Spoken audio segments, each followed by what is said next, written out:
45. And here tonight, the Mets will go over the 2 million mark in paid attendance, the earliest calendar date that they have ever got 2 million people on the paid side here in admissions at Shea Stadium. So a good crowd on hand, as there always is here at Shea Stadium. Extra plus with Dwight Gooden on the mound for the New York Mets. Dwight toweling down now as he gets ready to try and win 13 in a row.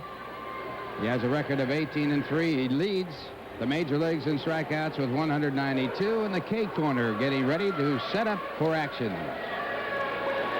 So this is the way it looks on the scoreboard. The standings, the Mets a half a game ahead of the Cardinals, 5 up on the Expos, 14.5 up on the Cubs, 17 up on the Phillies, and the Pirates in last place, 35 back. And the only team in baseball with a better record than New York, or the New York Mets, I should say, is the Toronto Blue Jays. They have a record of 73-45. So if the Mets were in the American League East, they'd be 1 game out and tied in the loss column. As it is, Toronto leads the Yankees by 4 ball games, Detroit by 9.5, Baltimore by 10.5. Dwight Gooden's record, an earned run average of 1.82, the National League leader in that department. He has walked only 51, struck out 192, given up only 147 hits, and 203 innings of work. Dwight Gooden for the New York Mets. And the lineup for the Giants. The Mets have not faced the Giants in some time. Dan Gladden, the left fielder, leading off. Brad Wellman at second base and batting second. Chili Davis, the fine switch-hitting center fielder, will hit third. And Dan Dreesen, a new acquisition from the Montreal Expos. He went over for a couple of young players and a pitcher. Chris Brown, the third baseman, batting fifth. Joel Youngblood, the ex-Met, in right field. Joel's been swinging the bat very well lately. He'll bat sixth. Bob Brenly, who is tied for the Giants' lead in home runs with 16, batting seventh. Jose Uribe, the fine slick fielding shortstop, batting eighth. And Jim Gott on the mound. And the defense for Dwight Gooden. Hernandez, Backman, Santana, and Johnson first to third. Foster, Dykstra, Strawberry left to right. And the catcher, Gary Carter. The umpires for the game tonight: Bob Engel behind home plate, Dave Pallone, the umpire at first base, Tom Hallion, the umpire at second base, and Jim Quick, the umpire at third. Mets in home games with the best record in the National League, 40 wins, 19 losses. This copyrighted telecast is presented by authority of the New York Mets and WOR-TV and is intended solely for the private, non-commercial use of our audience. Any publication, reproduction, retransmission, or other use of the pictures, descriptions, and accounts of this game without the express written consent of the New York Mets and WOR-TV is prohibited. Jim Davenport, the beleaguered manager of the San Francisco Giants, a fine third baseman for the Giants. Outstanding competitor as a player. He won the Gold Glove back in 1962. That was the first year the Mets were in operation. Of course, that year they lost 120 ball games. Come a long way, baby. 120 wins would be nice, wouldn't it? Mm-hmm. 116, the most any team ever won. The Chicago Cubs back in the early 1900s. And now it's Dan Gladden to lead off. Gladden, a fine hitter last year, struggling this year, hitting .228. Gladden hit over .350 for the Giants last season, and the fastball by Gooden. Gladden this year hitting .222 against the Mets. No home runs, no runs batted in. He does have 25 stolen bases and 35 attempts. And the fastball popped up. Playable for Keith Hernandez. And the first out of the game. Gooden picks up his first batter. Now he'll try Brad Wellman. Wellman has not batted against the Mets this year. Overall, he's hitting .252. No home runs, 13 RBIs, and he has sort of taken the job away from Manny Trillo at second. Manny Trillo, 2 for his last 29 as a batter. Brad Wellman, a scrappy type of player and a pretty good number 2 hitter, contact batter. And the first pitch, ball 1. San Francisco, last in the league in hitting with a .231 average. They just have a tough time getting runners on base. And it's fouled away, so the fastball for the strike. 1 ball, 1 strike. Giants have hit 81 home runs, and they've had 72 stolen bases. But that .231 batting average, the lowest in the league. Giants sort of noted for hitting, but not this year. list of outstanding hitters that the Giants have had over the years, I guess you'd have to say it was led by Willie Mays. Chili Davis, the on-deck batter, and the fastball fouled away. Yeah, their pitching this year is, they've really done a good job. They were leading the National League in pitching for about 2 months. Now they're 5th. 3.30 ERA, not too shabby. They come off 2 fine pitching performances against the Dodgers. Again, a foul ball, so the count stays at 2-2. They beat the Dodgers 2 straight games, but they have been struggling other than that. They have not given up an earned run in their last 16 innings. San Francisco pitchers.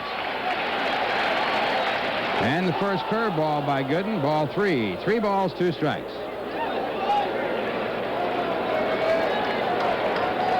Giants have lost 15 of their last 19 road series. Fastball hits out to right field. Strawberry coming hard, can't get to it. And the first hit of the ball game. Little blooper with Strawberry playing deep and right, unable to get to it. Yeah, he sure was. He was playing very deep for Brad Wellman. He has no home runs this year. He did have a big home run against the Mets last year against Jesse Orozco. Beat him a ball game and a doubleheader out there. And at that time, it was a key game. The Mets did not play well against the Giants last year. Losing record against the Giants. They won 4 and lost 8. And now the batter would be Chili Davis. And they've won 4 this year, so they can go no less than 4 and 8 this year. Good curveball by Gooden, his first curveball strike. They have won 6 of the last 9 games against the Mets at Shea Stadium. Chili Davis hitting .267 for the year with 10 home runs, 43 RBIs.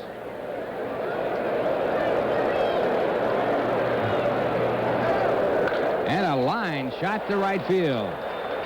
Wellman goes to second and then on to third as the ball is bobbled. The throw in is cut off, and Chili Davis stops at first base. So Chili Davis hitting .316 against the Mets this year continues. Well, he got this ball down. That's what you have to do against Gooden. You've got to make him get the ball down, and Chili Davis did that. Ball took a tricky hop on Darryl Strawberry, and now the Giants have runners at the corners here in the first inning. And the batter, the newcomer to the Giants, Dan Dreesen. Dreesen hitting .246 for the year, 7 home runs, 30 RBIs. Coming to the Giants from the Montreal Expos. Throw to first base. Chili Davis back. Chili with 14 stolen bases. Darryl Strawberry was given an error on that base hit to right field. That was a tough hop it took. And the fastball, and they count 1 ball and no strikes. Wellman was going all the way on that ball. He had not stopped at second. He was going to first to third it. Don't believe that Strawberry would have had a play on him, even though he has one of the great arms. And again, to throw to first base, Davis just back.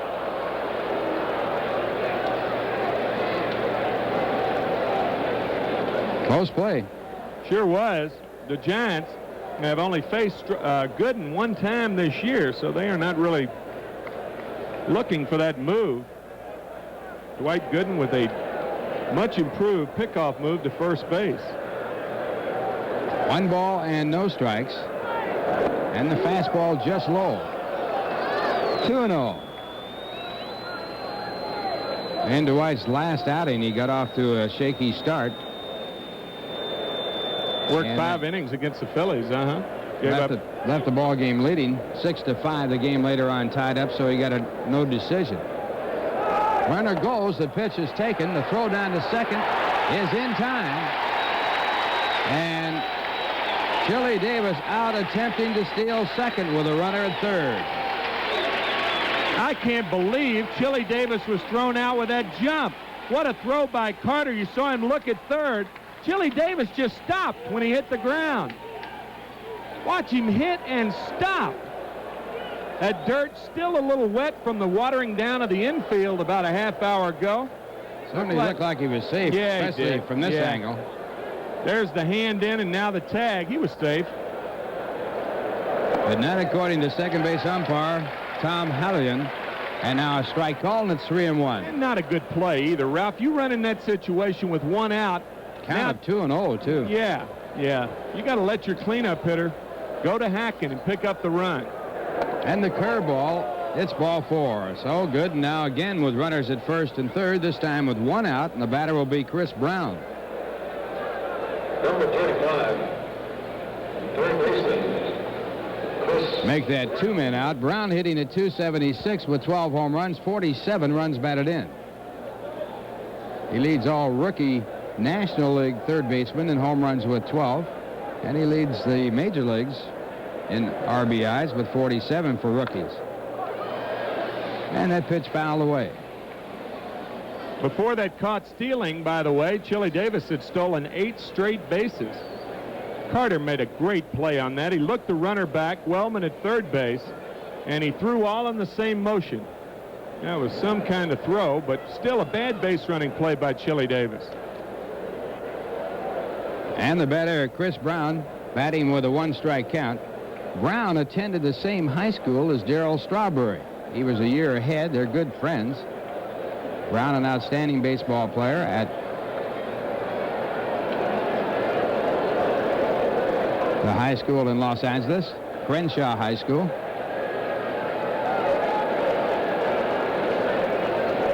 And the 1-strike pitch, good curveball. And Gooden in front with a 2-strike count.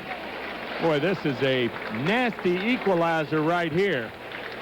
Man, that ball went down. No sense in trying to set up a guy like Brown with Gooden. With that stuff, go right back to the curveball. We'll see how he works it. The 2-strike pitch. Back to the curve, it hangs high. So the count, 1 ball and 2 strikes. Brown hitting .276. And they're trying to get that first K up there for Dwight Gooden.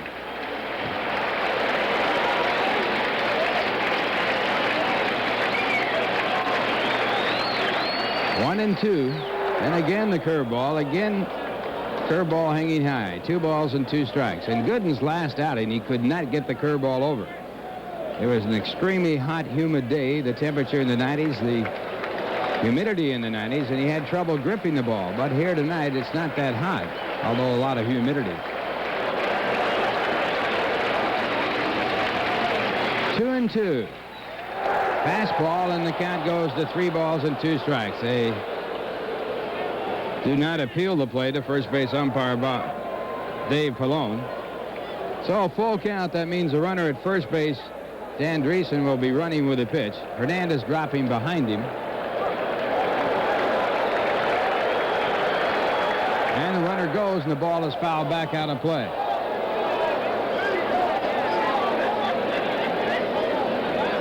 On deck batter, Joel Youngblood, a familiar face.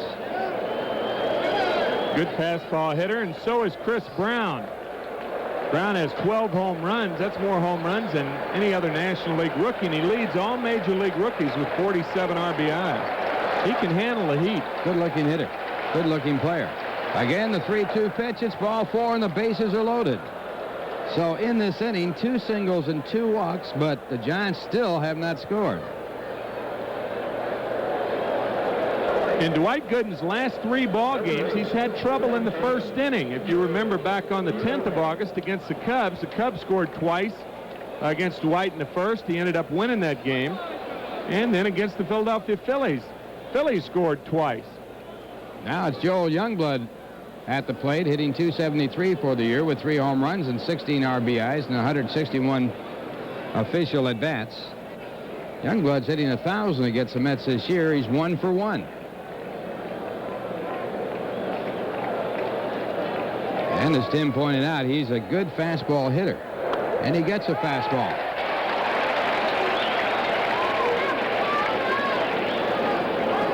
He's been a hot batter, as you can see there, .397 over his last 21 ball games. Back to the curve, and that one in there. It's strike 2. Dwight Gooden with that good curveball. He had Chris Brown 0-2 and lost him, but he's winding up now, and he has a much better curveball from the windup than he does from the stretch. Really pump off that back leg when he's winding up. Get that body motion behind it. The 2-strike pitch. Fastball, and Youngblood fouls it. So the count remains at strike 2 as the Giants threaten with the bases loaded, 2 men out in the top of the first. Wellman, the runner, at third base, Dreesen at second base, and Brown at first. And a clean-shaven Joel Youngblood at the plate. Youngblood usually about this time of the year starts to grow a beard for that hunting season. Again, the 2-strike pitch and a curveball. This time it's pulled foul, so the count does remain at strike 2.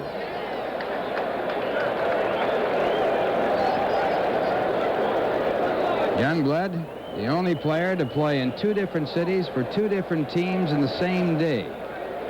Traded by the Mets when the Mets were playing in Chicago, he flew to Philadelphia and played a net ball game. He got a hit in both games. And got a hit in both games, playing for Montreal and the Mets.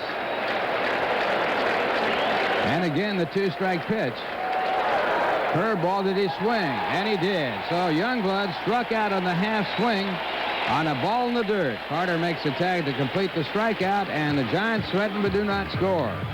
Giants no runs on 2 hits and 2 walks, a runner thrown out, 3 men left on base, and the score at the end of 1/2 inning. The Giants nothing, the Mets coming up.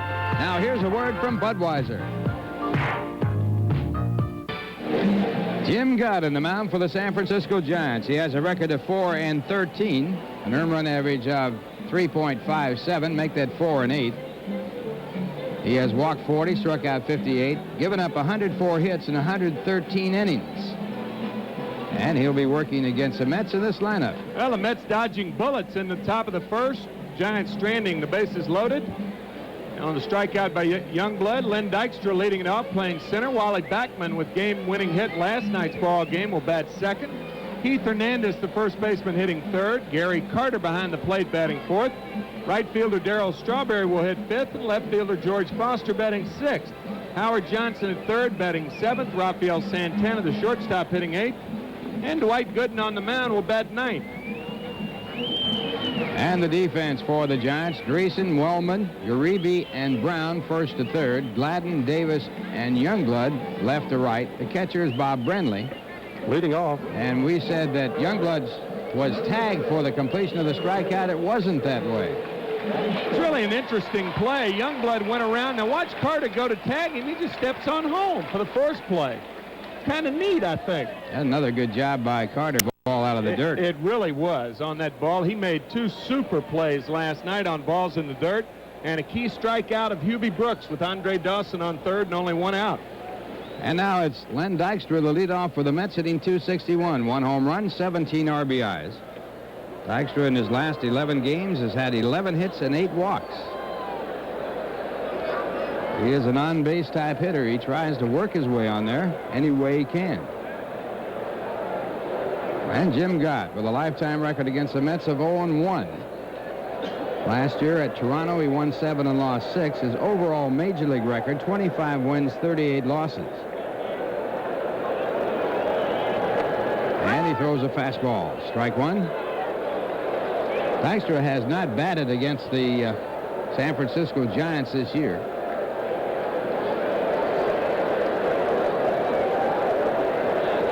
And the breaking ball. 1 ball, 1 strike. Jim Gott kind of jumps at the hitter. That's where his success is. Obviously, he throws fairly well. Pretty good control. But kind of a dart thrower, but with an unusual windup. Never liked facing guys like that. Ralph, you felt like you had to rush along with them. And he comes back with a fastball and gets it in there. Earned run average at 3.57. I used to like those guys with those nice, deliberate wind-ups, throw about 78 miles an hour, not too much on it, but I never found him. Never could find one, not in the major leagues. And the breaking ball, and Dykstra foul tips it into the glove, and he is struck out. So 1 away, and that'll bring up Wally Backman. Wally batting at .305 for the year. 1 home run, 28 RBIs, and Backman has been a hot batter. In his last 18 ball games, he has batted .408, and he has hit in 17 of the 18 games, scoring 16 runs. The .305 average is 4th best in the National League. Willie McGee leads in the National League at 361. Tommy Herr at 326. Pedro Guerrero is at 324, and then Wally Backman. Backman with the game-winning RBI in last night's ball game. He doubled over the center fielder's head after a pinch hit double by Danny Heap. Went for the fastball at strike 2. Gott in the American League for Toronto had a record of 21-30.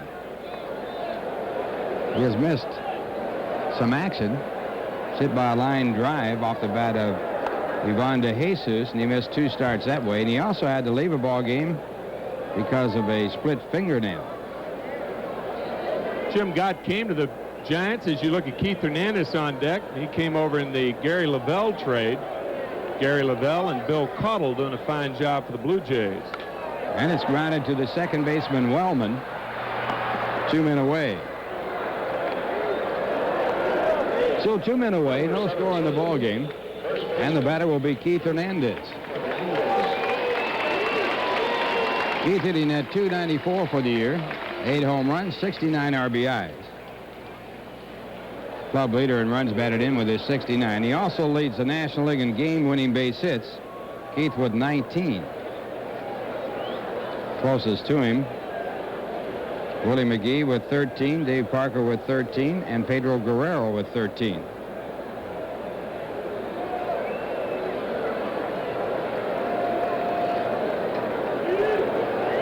And the fastball, a called strike. Keith Hernandez from San Francisco.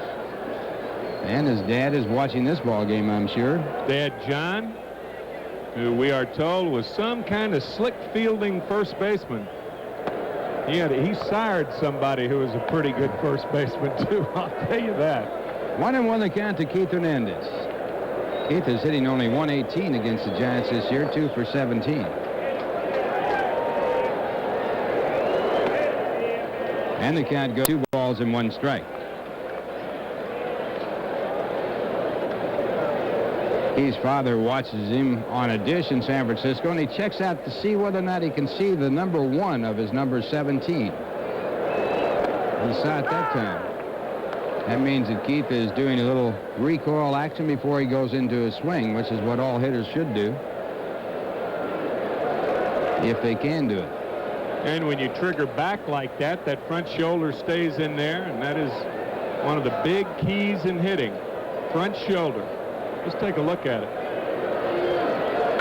And a line drive base hit by Hernandez.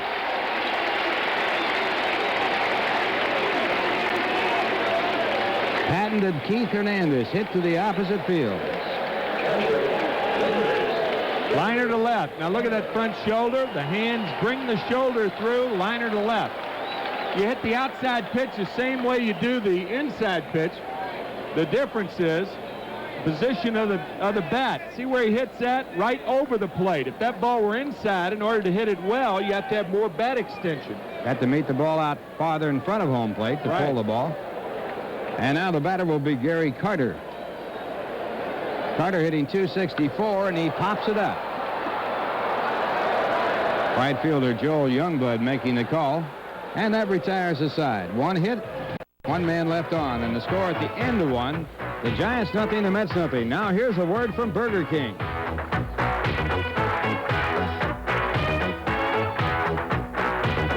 Top of the 2nd inning. And there are 4 Mets fans. All right. Where's Valley Stream? Long Island. Long Island? Okay.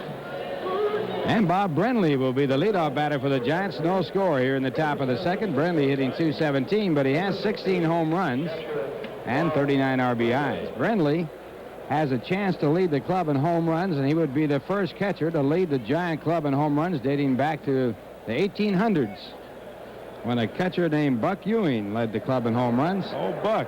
You remember him. 1895. Brenly, if he hits 20 home runs, will become a catcher who hit home runs, over 20 home runs in 2 consecutive seasons, and that will date back to when Wes Westrum was the last Giant to do that. Tries to bunt, though, no home run there, and it's fouled away, and it's strike 2. Bob 0 for 5 against the Mets this year, but last year he just tore up Met pitching. Had 4 home runs, 15 RBIs against New York last year. 2 game winners. 2 strikes to count as Dwight Gooden works to Bob Brenly. And he goes to the curveball, and that's strikeout number 2. Both of his strikeouts have been on curveballs in the dirt. And it's so important to establish this pitch early, and if Carter has helped Gooden with one thing, the same way with Darling, it's establishing the breaking ball the first time through the order. National League scoreboard, Padres and Expos no score. Pirates over the Reds 1-0. Cubs and Braves no score in the second. 3-0. The Phillies out in front of the Dodgers in a hurry. And the Cardinals at Houston a little bit later on in the Dome. And it's Jose Uribe to lead off here. And his first pitch is high for ball 1. Dodgers leading the Cincinnati Reds by 8 games and the San Diego Padres by 8. Uribe hits it right back to Dwight Gooden. And with those great reflexes, Gooden comes up with the ball. It looked like it was behind him, between his legs. Really did. A lot of other sports will help you play baseball well, and one sport is basketball. Basketball with the quick reactions. Gooden, of course, a tremendous high school basketball player with those long fingers. You mentioned that the other night. That's why he gets that rotation on that curveball like he does. Shaking hands with Sandy Koufax one time, and I have big hands, and Koufax's fingers extended an inch beyond mine. Now the batter is the pitcher, Jim Gott. He swings and misses, strike 1. Gott hit 2 home runs in 1 ball game earlier this year.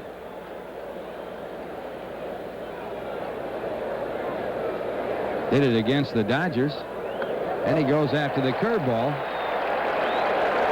And the count at strike 2. Last Giant pitcher to hit 2 home runs in 1 game was Dave Kozlov. Gott hit his 2 off of Bob Force. That was against the Cardinals. And strike 3. So Gooden gets his 3rd strikeout. He now has 195 for the year. And the score, after 1.5 innings, the Giants nothing and the Mets nothing. Now here's a word from Manufacturers Hanover. Bottom of the 2nd inning. The Mets now tied with the Giants, 0-0 after 1.5. And in the American League, Rangers and Red Sox, no score, top of the 3rd. Blue Jays and Indians, no score, top of the 3rd. Royals and White Sox, no score, top of the 1st. And the Yankees later against the Angels, Tigers later against the A's, and the Orioles later against the Mariners. And the Twins and Brewers, no score, top of the 1st. No runs scored in the American League. No runs scored here as Darryl Strawberry will lead off for the Mets. And coming in for the play-by-play, the man who had his share of home runs, Tim McCarver. Well, my share, yeah, I had 2 rained out, and I ran past a runner once. That had given me 100. Over 18 years, that was about 6 a year, 7 a year, something like that. Nowhere near the 368 you hit, pal. Your lifetime average, 279. All right. Right? Yeah. Know that. Johnny Bench hit 326 as a catcher, the most by a catcher. Yeah. Gary Carter had 215 when he came to the Mets. He has 17 now, so Gary with 232 lifetime homers. And Darryl Strawberry is going to have his share before he retires, I'll tell you that. He's tied with Carter and Foster for the lead. All have 17. 1-1 to Darryl Strawberry. Darryl batting .267. He has not batted against the Giants this year. Had that damaged thumb when the Mets played the Giants. Mets 4-1 against San Francisco. Fastball misses, 2-1. Mets 12-4 and their best record ever in the month of July. Last year they were 21-9 in the month of July. So Darryl Strawberry draws a base on balls to open up the 2nd inning. First walk issued by Jim Gott, and the batter will be George Foster. George hitting .251, and as we said, tied with Carter and Strawberry for the home run lead.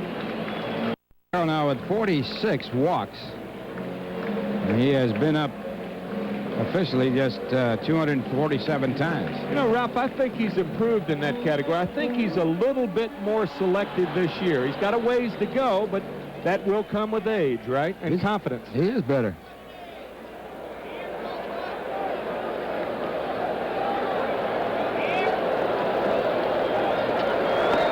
Fastball for a strike. 0-1 to George Foster. You know, Tim, getting back to that is how you do mature as a hitter, because you then learn that you got pitches that you want to hit and you got pitches you can't hit and shouldn't swing at. Yeah, you don't take balls because you want to draw base on balls. You're working a pitcher, actually. When you take balls out of the strike zone, you know when he's behind in the count, he's got to come to you. Well, a good example is this game. Gooden has struck out 3 batters. They've all been on pitches out of the strike zone, all curveballs. All breaking balls. 1-1 to Foster.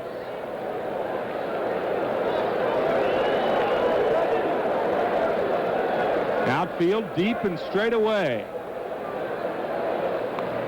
Darrell diving back. Darrell has 17 stolen bases on the year. He's been caught 6 times. Jim Gott originally signed with the Cardinals, a number 4 selection back in '77. There goes the runner, and Brindley can't hold on to it. That'll happen with that mitts. You try that quick release, and sometimes that ball pops out of there. Mets get their 86th stolen base out of 124 attempts. They've been successful about 67% of the time, and no throw at all as the ball is dropped by the catcher, Bob Brindley. Brindley was a converted catcher. He started out as an infielder, outfielder. So the pitch was a strike, and it's 1-2 to George Foster. Ground ball left side. Uribe. Bad throw and a good play by Dreesen. I'll tell you, that's a play. If Strawberry not gone back to second, he can go to third after that throw. Look at it again, a high chopper, and with the ball in front of him, Strawberry wisely does not go. Right here, he might have been able to go over. Third baseman. And look at it from this angle. Uribe, the shortstop, doing a good job defensively. No way he even looked him back to second base, and it would have been important with 1 out for Strawberry to have been at third. It's a tough play and a very technical play, but if you're alert, you can do that. Uribe not paying any attention to Darrell. Here's Howard Johnson.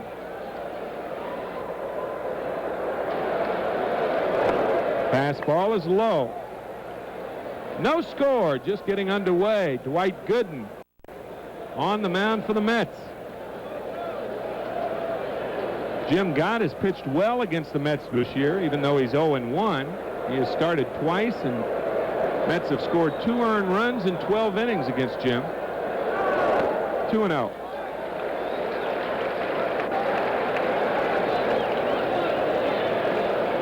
San Francisco has been shut out 4 times with Gott on the mound. They have not scored for him in 4 ball games. Kind of the story of their pitching staff. Jim Gott 4-8. And Jim Davenport, the manager, has to suffer through it. Tough racket.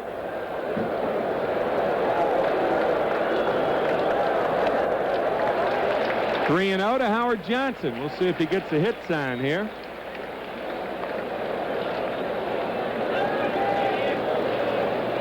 On deck batter Rafael Santana.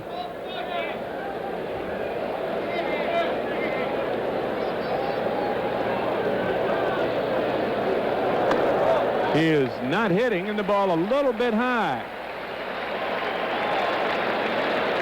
San Francisco has been shut out 12 times this year.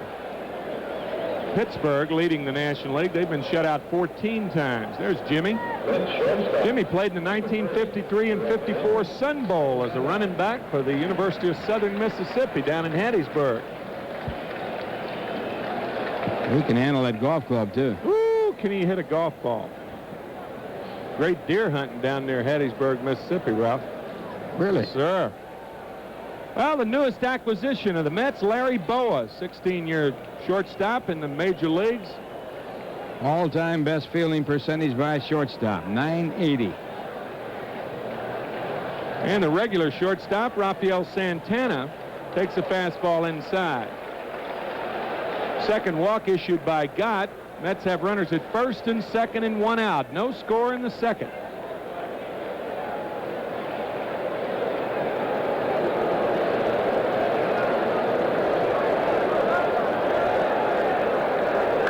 Line drive, base hit up the middle. Strawberry will test Davis's arm, but not anymore. 1-0 Mets. Davis came in, the ball came up on him a little bit, and Strawberry scored without a play.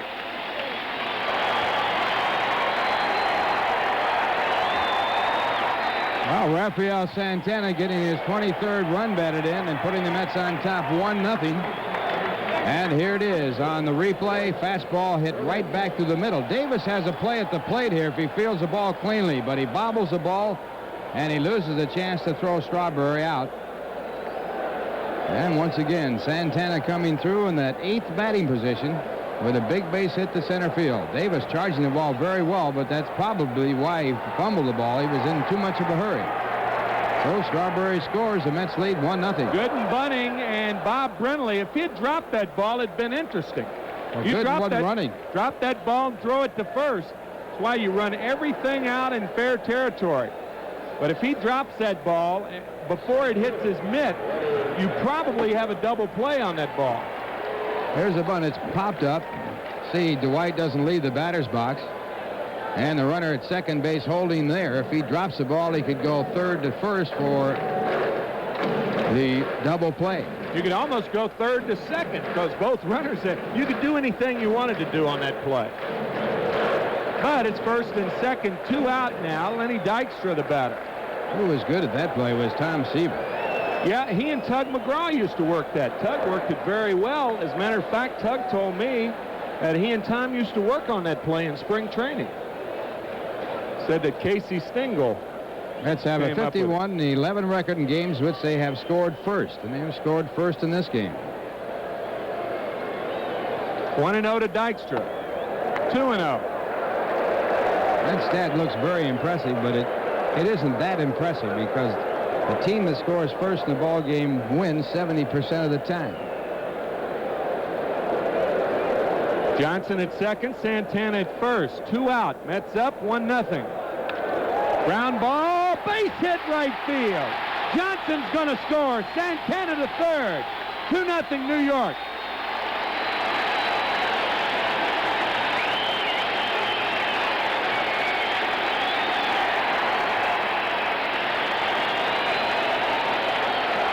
Well, then Dykstra rapidly becoming a Met fan favorite as he singles in another run. Johnson does not draw a throw. Youngblood, who has a great arm, fires at the third, but no chance there. And the Mets take the lead by a score of 2-0. As Dykstra gets the run batted in for Lynn, his 18th RBI. Santana to third base on the single. Wally Backman, the batter. Dykstra a threat to run. He has 11 stolen bases. He's been caught twice. Fastball wide, 1-0. One of the little bitty things in the game, it was Dykstra last night with Heap at second base who hit the ground ball to the right side to get Heap to third with 1 out. That pulled the outfield in, and Backman doubled over Herm Winningham's head. Ground ball, fair ball. And Danny Dreesen steps on the bag, but the Mets on the board with 2 runs on only 2 hits, 2 big walks, and they both scored. And they stranded 2. After 2, 2-0. We'll go to the third after this word from Gatorade. One team, the New York Mets, take on the San Diego Padres in an exciting doubleheader. Tune in Friday evening at 5:30 right here on Channel 9. Top of the third inning, 2-0 New York. Dan Gladden 0 for 1. He popped to first base his first time up. Dan entered the game batting .228. 0-1 to Dan Gladden. Talk about a tale of 2 seasons. What about Dan Gladden last year and this year, Ralph? Gladden hit .397 at Phoenix and Pacific Coast League, leading the league in hitting when he's brought up to the Giants, where he hit .351. 1-1.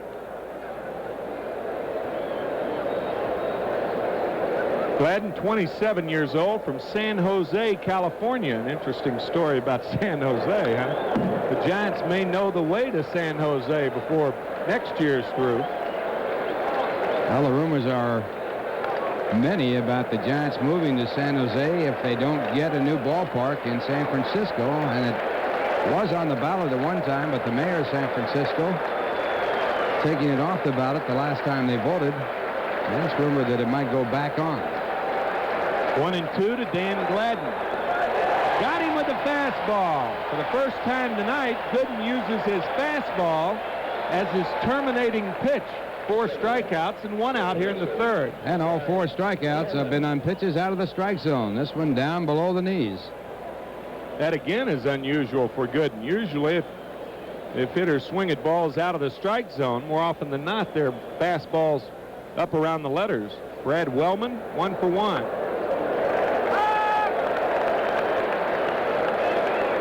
Brad singled to right field his first time up. Look at that career average against the Mets. That 1 home run against Orozco last year.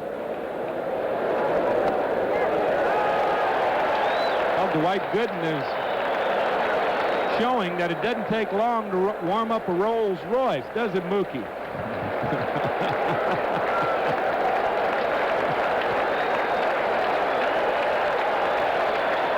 Breaking ball wide and low, 1-2. Well, the Mook had his shoulder operated on about 5 weeks ago, and the Mets are hoping that he'll be back before the end of the season. He can expand to a 40-man roster in September, of course. Wellman stays alive.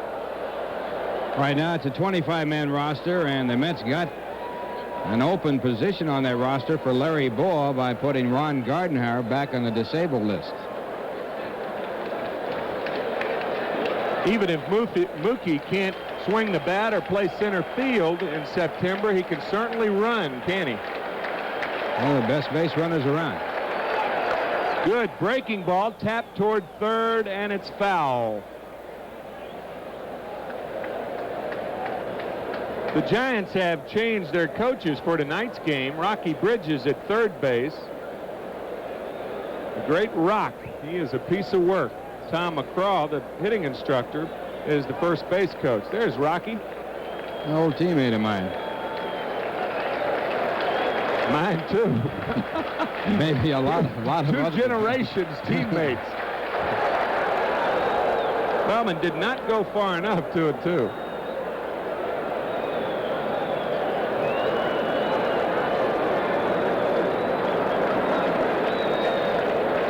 2-0, New York on top. RBI singles by Santana and Dykstra. Played at Strawberry and Johnson in the second. Got him with a fastball. Gooden has now struck out 5 of his last 6 batters, all swinging. Oh, we look at it again. This is a borderline pitch. Did he get the outside corner? Pretty close. And he just threw it right on by him. Gooden now with a total of 197 strikeouts. Only Herb Score has struck out more batters in his first 2 years in the major leagues. Here's Chili Davis, who singled his first at bat. And a key play that turned around some early momentum was Davis being thrown out on a steal attempt with runners at first and third and only 1 away. Then Gooden walked Dan Dreesen and Chris Brown, but he got Joel Youngblood on a strikeout to get out of bases loaded trouble in the first. Since then, he's been perfect. 1-1.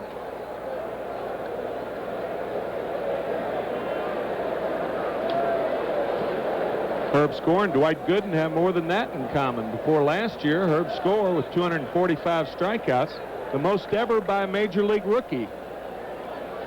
And Dwight knocked that out of the box. Ooh, what a jug that was. A yellowhammer. Man, 1-2. That was a big league curveball there, wasn't it?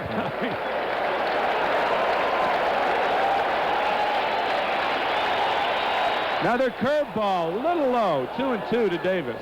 Boy, he's getting a lot of rotation on that curveball tonight. Contrast to his last outing when the ball was slipping out of his hand. Gooden struck out 276 batters last year as a rookie for the all-time record.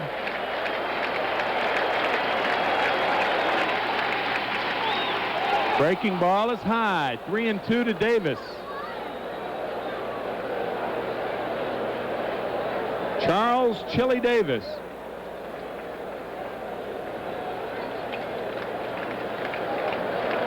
Chili has 10 home runs this year, 43 RBIs. Base hit, center field. 2 hits in a row for Davis.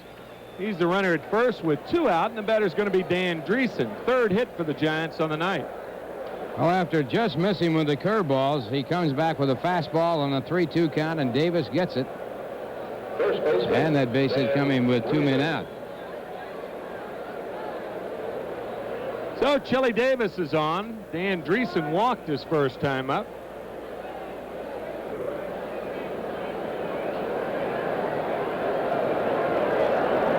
Breaking ball and a beauty. 0-1 to Dreesen. Danny batting only .214 as a Giant, but he did have his first home run in a San Francisco uniform last Wednesday against Nolan Ryan. So he can turn you around. Ground ball, 3rd base. Good play, Johnson over to Backman. No runs, a hit, no errors, and 1 left in the 3rd, and after 2.5, it's 2-0 New York. We'll be right back after this word from Burger King. Well, with school less than a month away, you fans 15 years old and younger will want to be at Shea next Sunday on Swing Line Back to School Day when the Mets meet the Padres 1:35.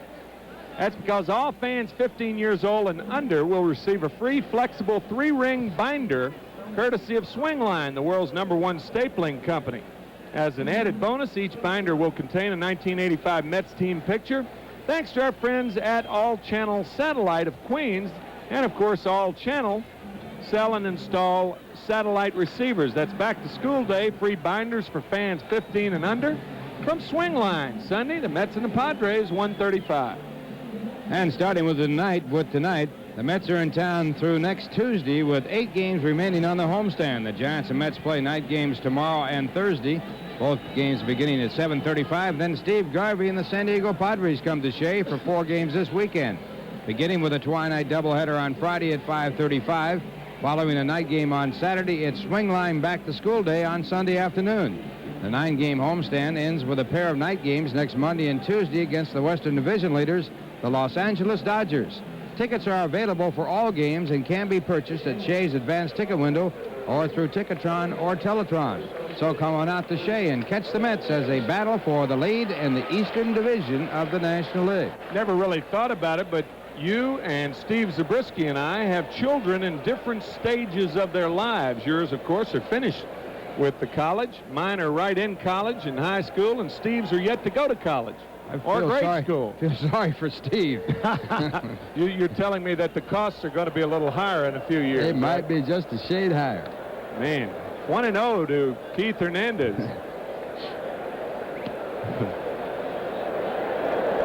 Keith singled to left field his first time up. Not that I don't have any compassion for you now. Well, give me some money then. No benefits. Padres nothing, the Expos nothing. Bottom of the 4th inning. I'm still paying on mine. Student loan, huh? Oh. 2-0 to Hernandez. There's a strike, 2-1.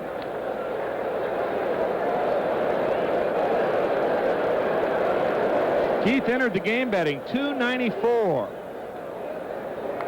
2-0, New York, bottom of 3. Fastball is low, so Hernandez in an ideal hitting position.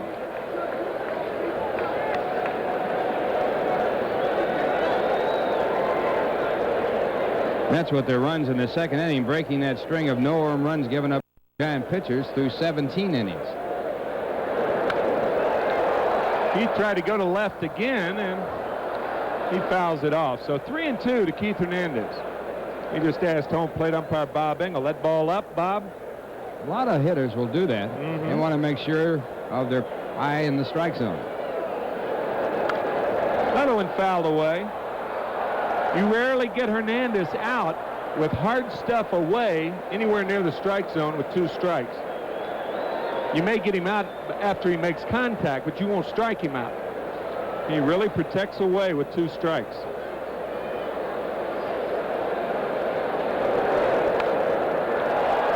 Had a good cut on that one. Still 3-2.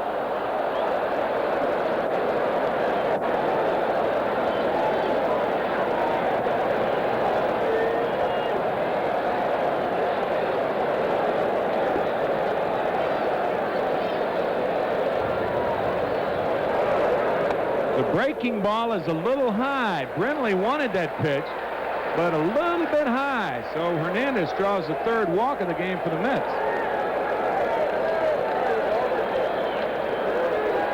Well, with Gary Carter coming up, it's only appropriate to start playing Mets trivia. Do you know the last Major League club Met manager Davey Johnson played on?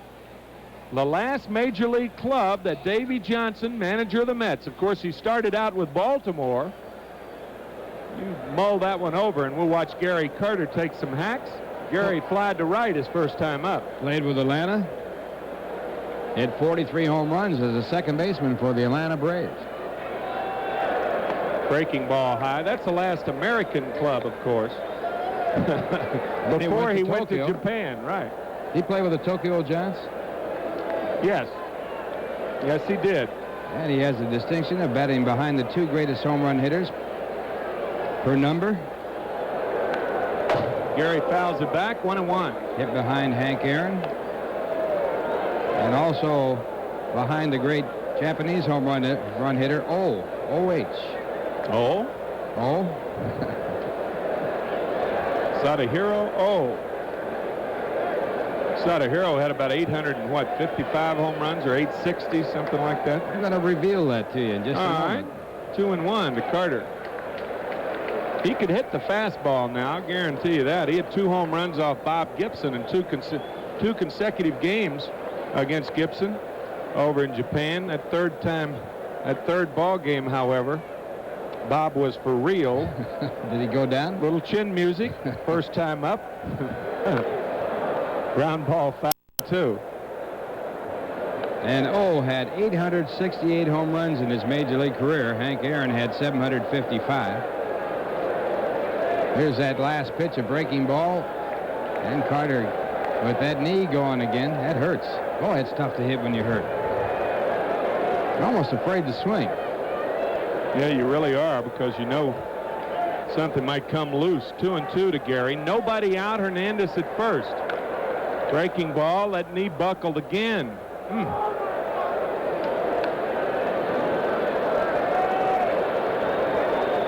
Let's take another look. In a breaking ball. And there he goes down again. That's really flinching. Tough enough to play the game healthy.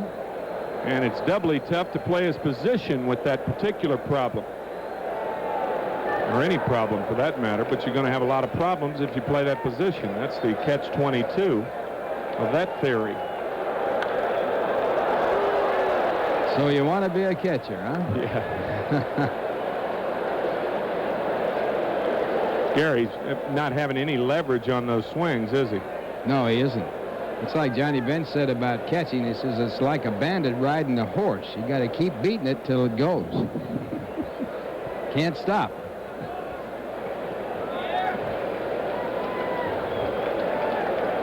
Now Bob Brenly wants something away. We'll see if it's a fastball or a slider. Looked like he was giving the sign in his closet there, like he didn't want anybody to see it. You do want your pitcher to see it, however. It also helps if your infielders know what the pitch is.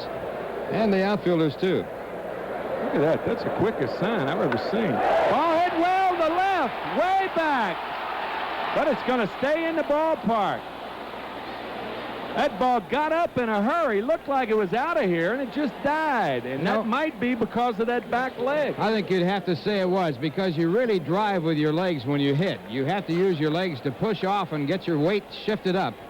And Gary thought he had it, but it didn't carry well. He just didn't get that body drive behind the swing. And there's the swing. Looked like he was a little bit back on his back foot. Didn't quite get the arms extended through when he contacted the ball. Just like in golf, Ralph, and of course you know better than I, being an 11 handicapped golfer, how important the legs are. Well, Darryl Strawberry, the batter, he walked and scored the first run of the game in the second. Also had a stolen base. And it's 1-0. Well, what about that trivia question? Last major league club that manager Davy Johnson played on? I'd have to say the Philadelphia Phillies. That is close.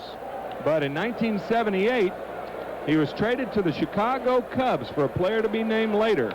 That's when he finished it. Popped up, Jose Uribe out. He waves off Dan Gladden and makes the catch, 2 away. Davey batted .321 for the Phillies in 1977, led the team in hitting. He was the first American player to play in Japan and come back to play in Major League Ball after leaving Major League Ball. And did a representative job for 3 years after coming back. That's kind of a catchy little question, though. You think Phillies, but that last month and a half, he went over to the Cubs. They got him for the pennant drive. You know, that was the year that Bruce Sutter blew out in the middle of August. The Cubs had a good year in '78, but finished about 20 games off the pace because Bruce Sutter was really worn out by the beginning of August. Here's George Foster. He grounded to short his first time up. Ooh, breaking ball. That was a breaking ball. The crowd's a little upset, but 1-0 to Foster. You don't want to charge that Gott anyway, do you? He's pretty big, and he also does a good job with his feet. That was a slider, got away from him. You don't knock people down with sliders. You use that fastball. Jim Gott is a practitioner of Hapkido karate, which is a defensive art of karate used primarily with the lower part of the body. The feet, very important, we understand. Do use the hands, too. We were reminded in a letter this evening.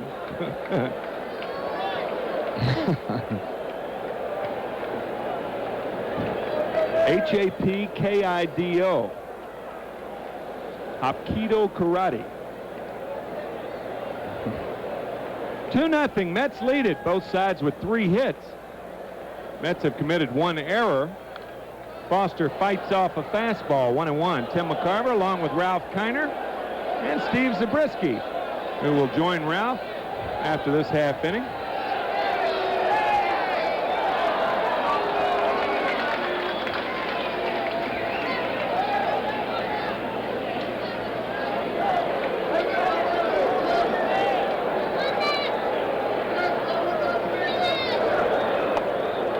Two and one. I have never really taken a lot of karate lessons or anything, even though I did work out on that strenuous workout plan of the Phillies strength director Gus Heflin. But I understand that there's a form called Tai Chi, and I think it's a form of karate. And I was told recently in the last 2 months that it's very good for your spine and for your back. Keeps your back very rigid, and it's a very healthy form of exercise. 3-1. That still doesn't entice me to do that. I don't know at my age, Ralph. I'll be 44 in October. I don't know if I really want to get into that. I think you're ready for it. You think so? Yeah. Especially after Montreal. 1 game homestand. That is tough. Mets won last night, 1-0. This one popped up and out of play. 3-2 to Foster.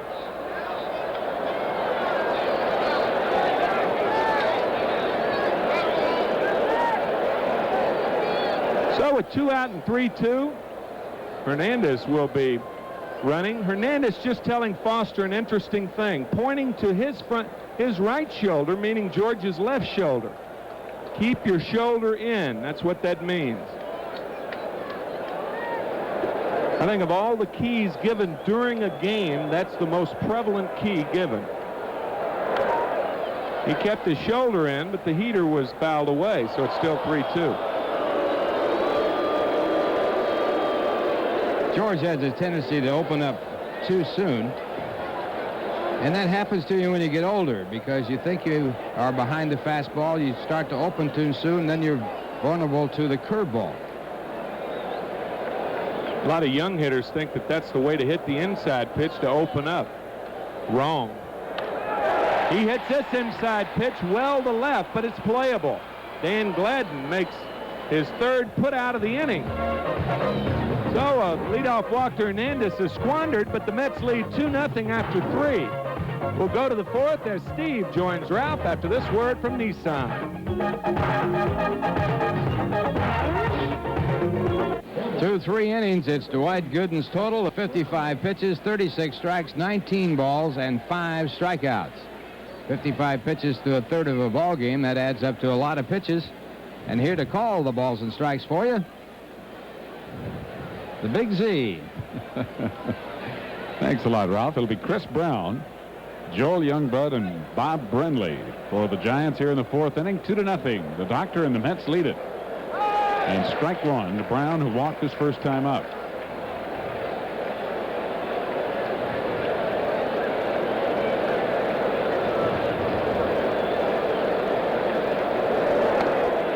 And strike two on a check swing, 0-2. You know, Ralph, if it were not for Vince Coleman and the fact that Chris Brown is playing for the last place Giants, he would be a strong candidate for Rookie of the Year. He's an outstanding looking ball player. Fouls it back, and it's still 0-2. And as we mentioned before, he went to the same high school as Darryl Strawberry. They were friends there. He was a year ahead of Darryl and was a all-city player. Crenshaw High School in Los Angeles on the west side of L.A. Fastball fouled away down the right field line. Dwight has walked 2, struck out 5, and given up 3 base hits through the first 3 innings. But most importantly, no runs. And he got out of a tremendous jam in the first inning. Big curveball strikeout, number 6.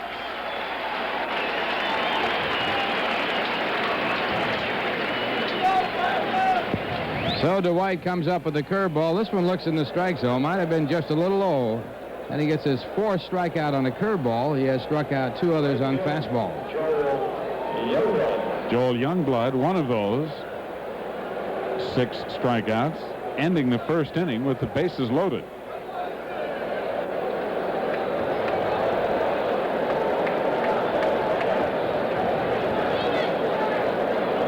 Boy, I'll tell you that. Lord Charles is in residence tonight.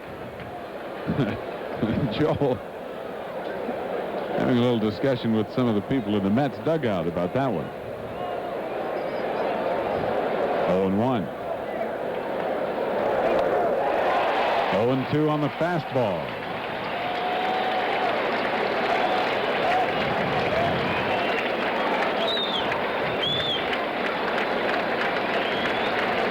Gooden is ahead of last year's winning pace. Last year at this time he was 13-8, but he had more strikeouts last year, 214. The curveball punches out Youngblood on 3 pitches. Joel is out of there, and Gooden has struck out 7. Youngblood with some words for home plate umpire Bob Engel. But that looked like a pretty good pitch. Well, we'll look at it again. It's a tremendous curveball, and I'd say it was in the strike zone. He now has a total of 199. He is 1 strikeout away of joining Herb Score for strikeouts in 2 consecutive seasons from a rookie year. Herb Score, the only man to have struck out 200 his first 2 years in the major leagues. Bob Brenly takes a fastball right down Broadway, strike 1. 200 each year. Score in 1955 struck out 245. In 1956 he struck out 263. And then he was hit by that line drive that really terminated his career. Fouled right back. And it's 0-2. Gil McDougall lined the ball back to the middle, hit Herb Score in the head. And from there on, he altered his pitching motion to get in a better fielding position and never was a dominating pitcher after that. Now the crowd en masse standing as Gooden has a count of no balls and 2 strikes and is threatening to strike out the side and does.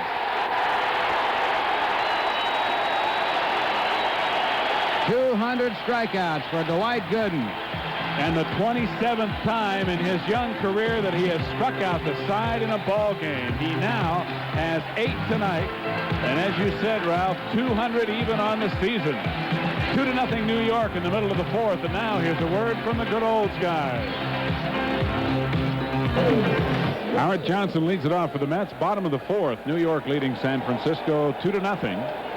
And in the top half of this inning, you saw why the doctor operates in select company, becoming only the second major league player in history to strike out 200 batters each of his first 2 seasons.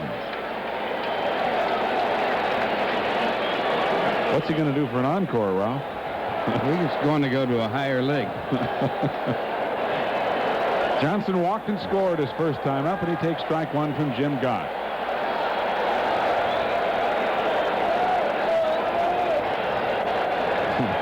Let's go Mets. A little bit low, 1-1. In that second inning, Jim Gott gave up 2 hits and 2 walks. Johnson getting 1 of the walks. Both of the walks scored, driven in by both of the base hits.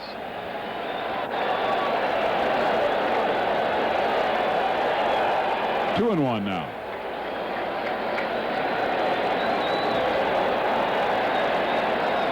Jim has struck out only 1 and has walked 3. And the Mets have scored their 2 runs on 3 base hits. Fastball grounded foul. And the count 2-2.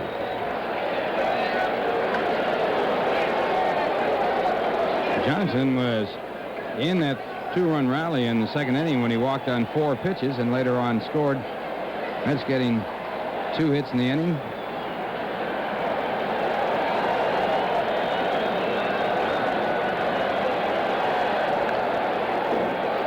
Laced foul. Still 2-2. Well, the Mets have gone over the 2 million mark in home attendance tonight. As always, the doctor puts a few extra in the seats, but another great crowd here at Shea. New York averaging over 34,000 a game.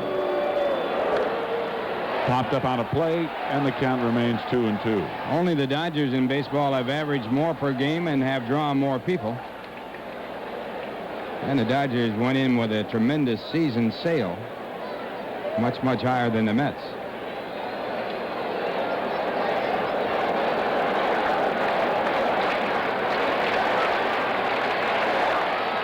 This one's popped up and playable. Jose Uribe into short left field. 1 away.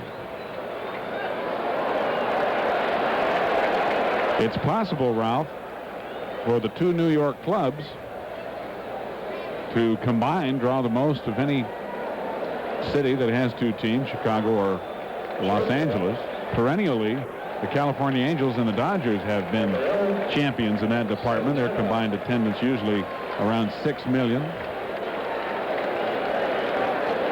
Rafael Santana single to center to drive in the first New York run in the second inning. And he hits a breaking ball to third baseman Chris Brown, who throws him out. 2 away.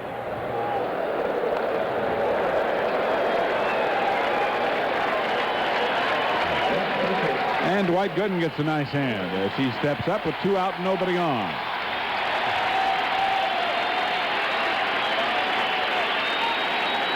Well, Gooden should turn that 6, or maybe he shouldn't, into a 9, and he had the same number that Bob Feller had, the other great strikeout pitcher.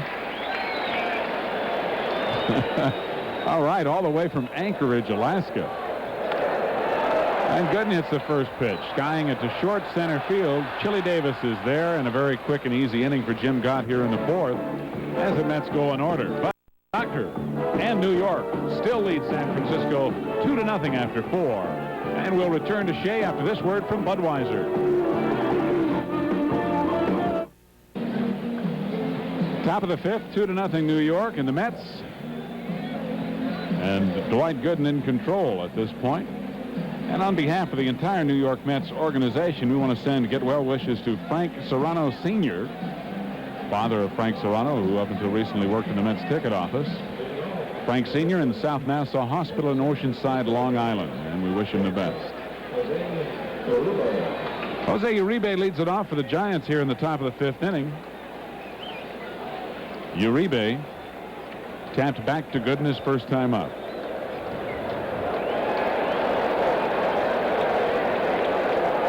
Jose Uribe Gonzalez. Inside, ball one. Interesting story. Changed his last name really because the fact that there are too many Gonzaleses playing baseball and not many Uribes. Lined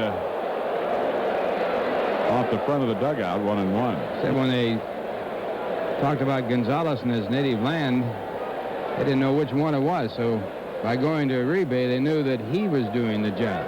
He first changed his name from Jose Gonzalez to Uribe Gonzalez. Thought better of it and used his first two names, Jose Uribe. That's out of play, and it's 1-2. Jose from the Dominican Republic. Signed as a free agent by the St. Louis Cardinals.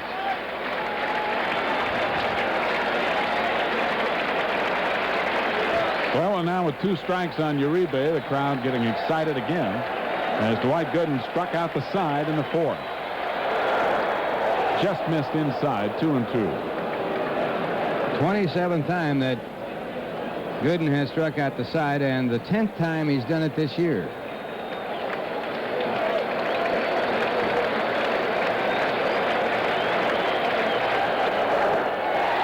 Now with 9 Ks on the evening, has struck out the last 4 in a row. Oh, the White has had that great curveball here tonight. And when it rolls off that table like that, Katie barred the door. Lord Charles falling off his throne. I'm telling you, he's really in a groove with that breaking ball. Pitcher Jim Gott struck out his first time up. Lays off a low fastball, ball 1. Gott with those 2 home runs in one game that you mentioned earlier, Ralph. And those are his only 2 RBIs of the year. Misses the fastball, 1-1. Only one pitcher's ever hit 3 home runs in a game, and that was Jim Tobin. Tobin did it for the Boston Braves.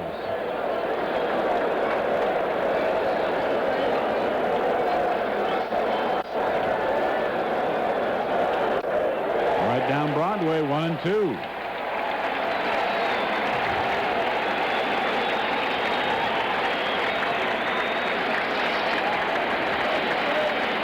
Gooden has struck out 9 of the last 12 men he has faced.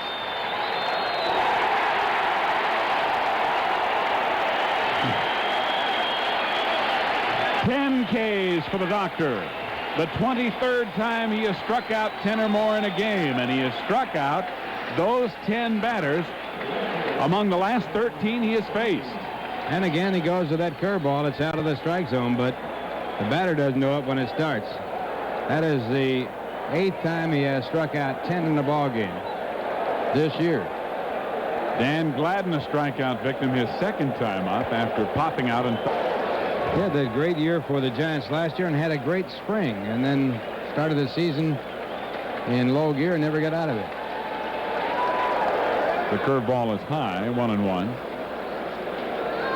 He leads the Giants in runs scored with 45, and when you consider that the leader in the National League, Dale Murphy, has scored 94, more than twice as many as the leader on the Giants has scored, you can see what a problem it's been for San Francisco pushing runs across the plate. They're not only last in batting average, they're last in on-base percentage as a team. 296 on-base percentage. High fastball, an appeal, no, says first base umpire Dave Pallone, so the count now 3-1. Only the Pittsburgh Pirates have scored less runs than the Giants. National League, 1-0 Padres over the Expos in the 6th. Pirates 3, Reds 1 in the top of the 6th. Cubs 1, Braves nothing, top of the 6th. Phillies 3 and the Dodgers 2, top of the 5th. Cardinals underway, trailing the Astros 1-0, top of the 2nd. High fastball, ball 4. That breaks the string at retired 6 in a row and 5 strikeouts in a row, and it's the 3rd walk Gooden has issued. It comes here with 2 out in the 5th, and Brad Wellman will be the hitter.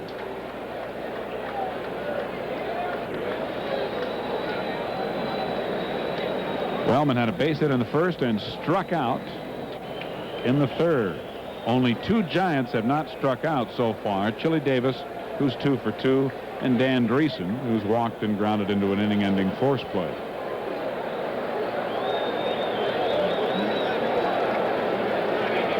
Dan Gladden checking things out with Tom McCraw, the first base coach.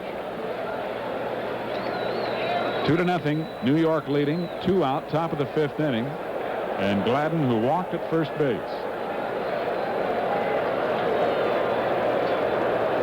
And he's off with the first pitch, and it's fouled back, strike 1. Well, Jim, going to say Jim Davenport still trying to push this ball game. When you play against Gooden, you have to do something different and go all out. Take advantage of the few chances you get. They haven't had many base runners. This is the 5th they have had. They've left the 4 previous base runners on. So the hit and run on the very first pitch. We'll see what happens here.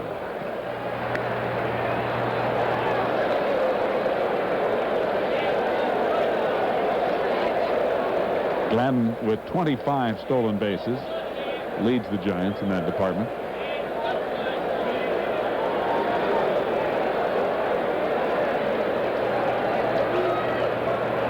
And he's running again. And again the pitch fouled back. So it's 0-2. Gladden's had 25 stolen bases out of 35 attempts.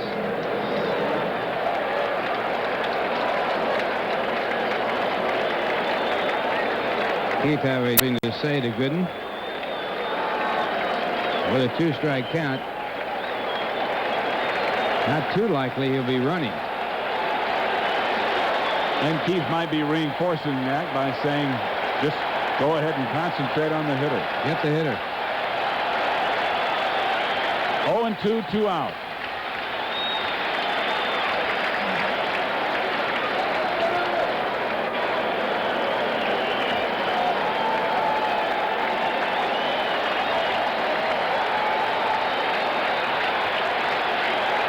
A pitch out.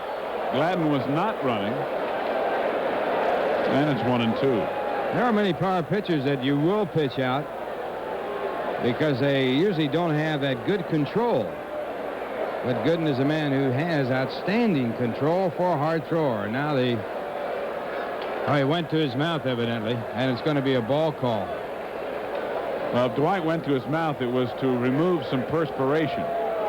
But apparently the count will now become 2-2. 1-2, I think it is, Steve, because that ball was fouled off. So it won't make that much difference. Dave Pallone making the call that Gooden went to his mouth, and it's an automatic ball. Well, then the pitch out doesn't count.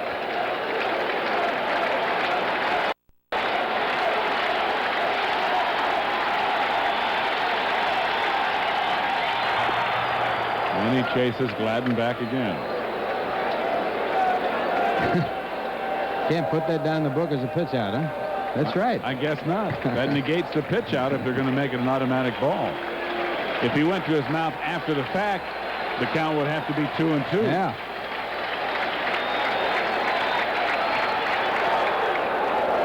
Now it's 2-2. You might see him running here.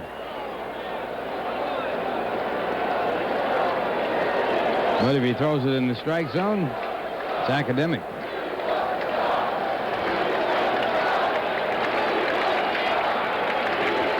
2-2 to Brad Wellman, 2 out with Gladden at first base. The Mets are leading 2-0. Gladden running, and the pitch is popped up and playable. If it stays in, it's near the dugout. So is Hernandez, but it's back in the first row.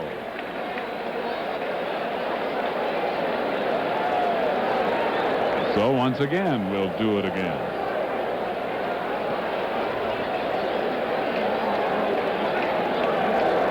Gladden again back to first. Gladden's a hard-nosed ball player, a lot like Wally Backman and Len Dykstra.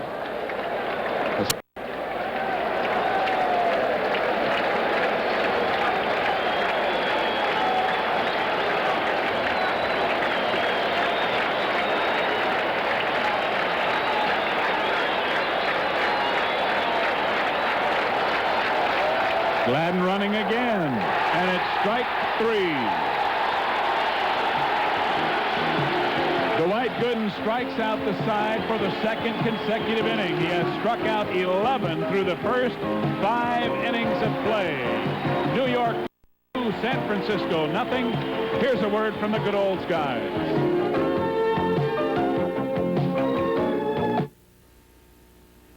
Tomorrow night, it's boxing at its best with Night of Champions, featuring, no, not her, but the WBC super lightweight bout between Lonnie Smith and Bill Costello. Don't miss the action Wednesday night at 8, followed by News 9 Special Edition at 10, right here on Channel 9. Well, coming in for the play-by-play as we go to the bottom of the 5th, a guy who never hit another person, never would, but hit a lot of baseballs, Ralph Kiner.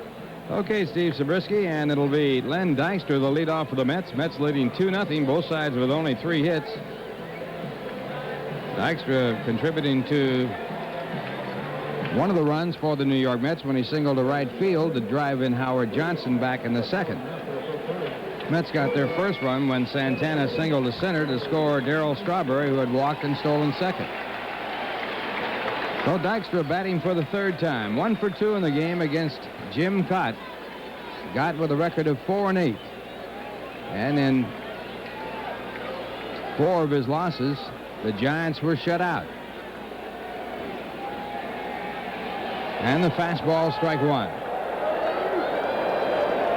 Lenny has hit .333 over the last 11 games, and as you can see right there, he's been on base 20 times in the last 12 games, including 12 hits.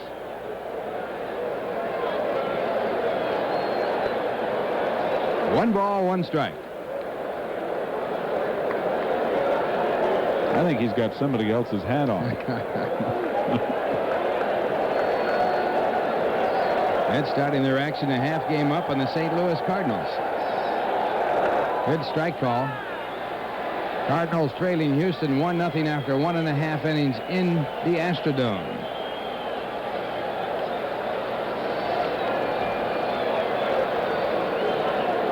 Kepshire and Scott, the opposing pitchers in that Houston Cardinal ball game. And it's grounded to the second baseman, Wellman. And Dykstra an out. That'll bring up Wally Backman.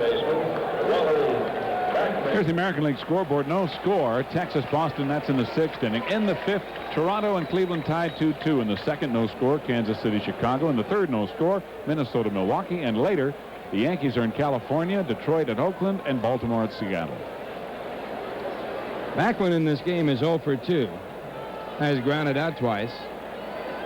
4th in the National League batting race. And he goes after the curveball. Backman hitting .305 at the start of the ball game.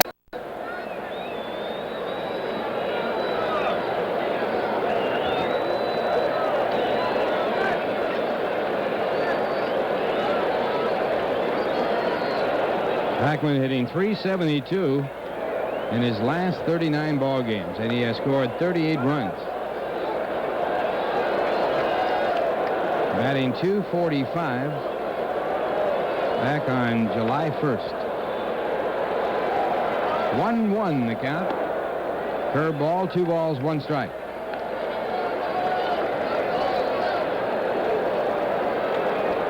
Well, he's hitting 17 of his last 18 games.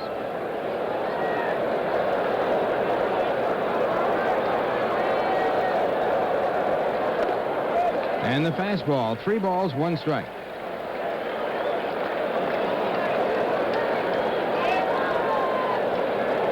Gott at Toronto last year had a record of 7-6. Lifetime against the Mets, he has no wins and 1 loss. And a line drive, base hit into left center field. Flag down out there by Chili Davis. Backman going anyway, and he goes in with a double.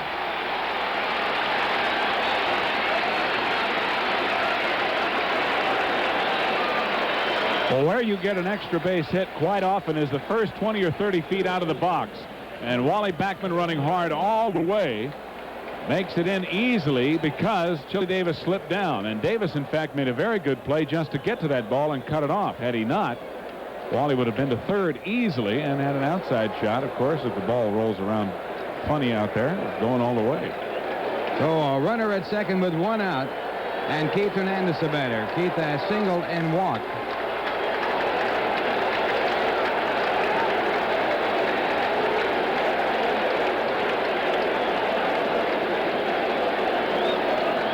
Keith has had 40 runs batted in his last 42 ball games, and a chance to up that. Mets leading 2-0, one man out, bottom of the fifth inning. And the curveball, a strike call. In the last 43 games, Keith has hit 400 with men in scoring position. 360 overall. And the fastball fouled into the stand, strike two.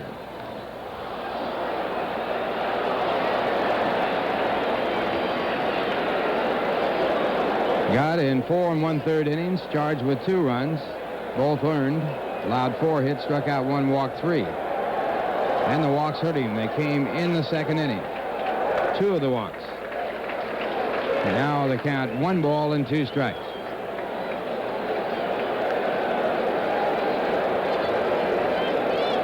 On deck batter Gary Carter. Third inning now. Houston has scored again. They lead St. Louis 3-0. Cardinals batting top of the third. And it's fouled back out of play. The count stays at 1 ball and 2 strikes.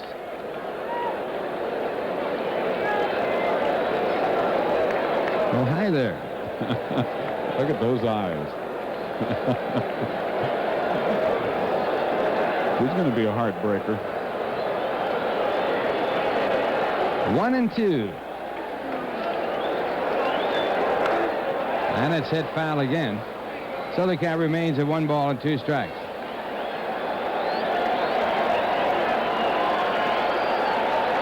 You and Tim were talking earlier about how well Keith Hernandez protects away. He has the ability, as have a lot of good hitters, to take those pitches that are tough to handle and foul them off out of play where they can't hurt him. And hang tough until he can get something he can handle, hopefully.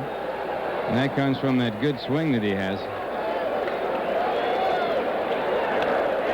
And it's hit off the hands to the shortstop, Uribe, and he pulls it in.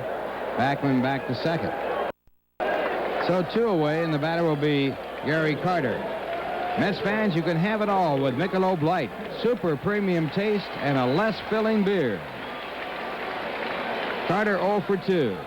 Flight out to right field his first time up, and deep left field his second.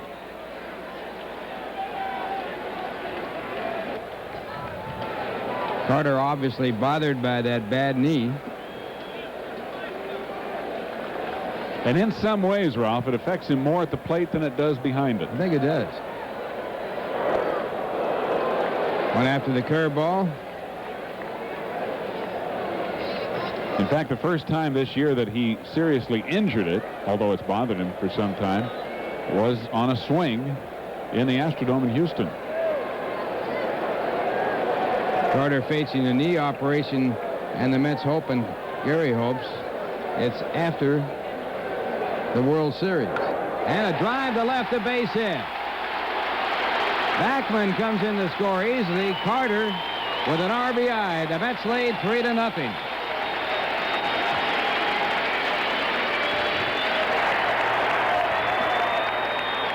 Wally Backman scores his 39th run in his last 40 ball games, and Carter now has driven in 62 on the year. Gary's doing it all with the upper body, too, because as you said earlier, Ralph, it's tough to get those legs involved and generate a lot of power, but he is just so strong that he is able to hit line drive ropes, basically using just his arms. So the Mets leading 3-0, and the batter is Darryl Strawberry. Darryl has walked and scored. He also has flied out to left.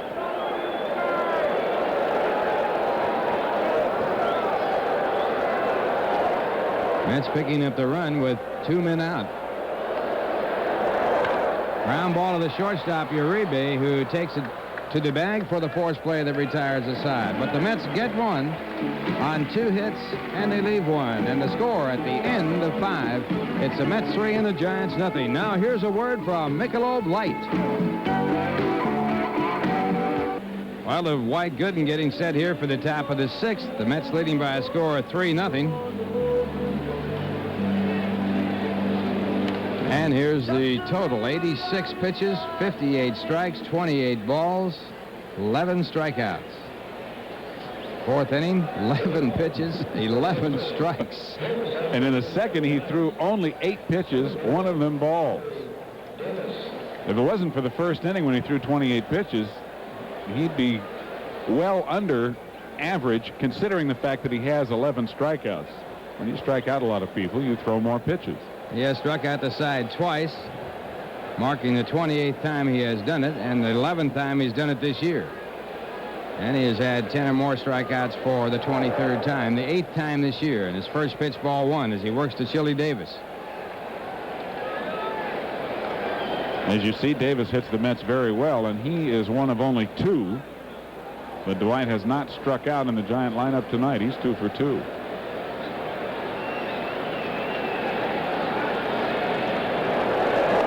And the fastball. 1-1. Chili's been on base now in 28 of the last 32 ball games. And when he was thrown out attempting to steal in the first inning, that broke a string of 9 stolen bases in a row.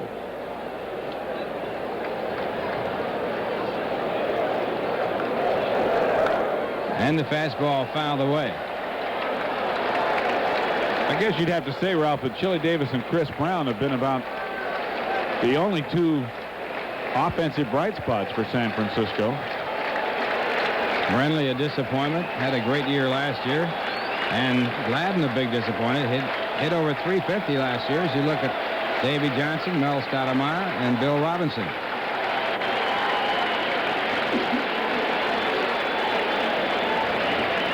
One and 2 to count to Chili Davis, and Gooden has really delighted this crowd. And that curveball, not one of his best. 2 balls, 2 strikes.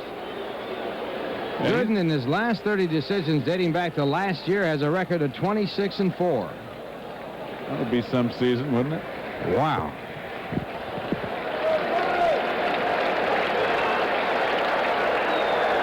And the curveball, another base hit for Chili Davis. So Chili 3 for 3 tonight.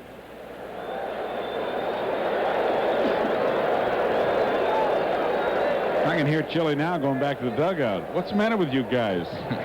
This is easy. Well, they got the curveball. That's a good curveball, too. Stayed right on it. Picked up the base hit. Now the lead batter is on with the Mets leading by a score of 3-0. Top of the 6th inning. Dan Dreesen, the batter. Dan has walked and grounded into a force play. Stats not too impressive since coming over to the Giants. Overall, he's hitting .246 for the year. And there's a good curve.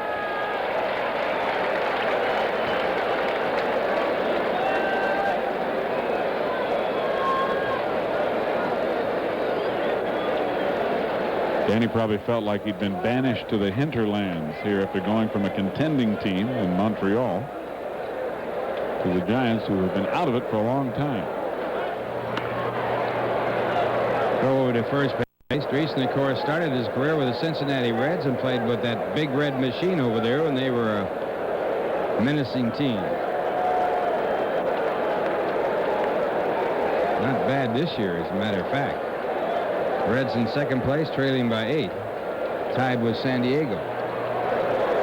And the fastball, strike 2.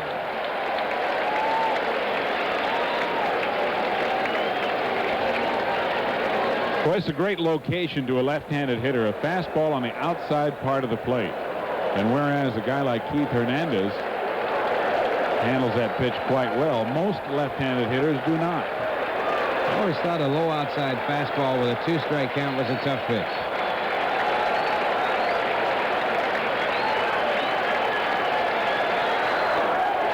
Got him with a fastball.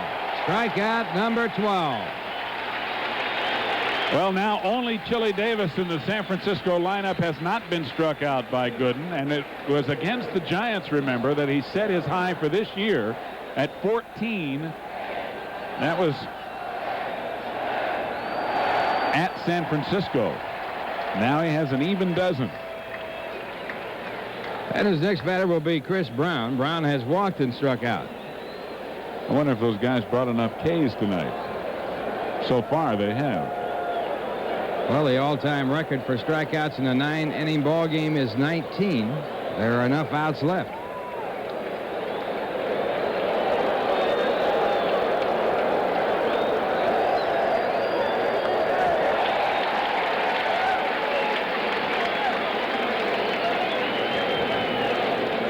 Eleven outs are left for Dwight Gooden, but 19 an awful high total.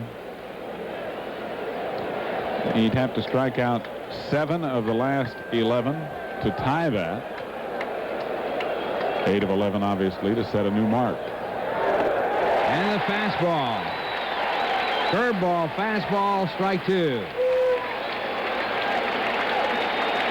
Tom Seaver struck out 19 in the 9-inning ball game. That was against San Diego. Steve Carlton struck out 19 in the game that he lost to the New York Mets. And it's the Astros 4 and the Cardinals nothing, bottom of the 3rd. Curveball in the air to center. Len Dykstra is there.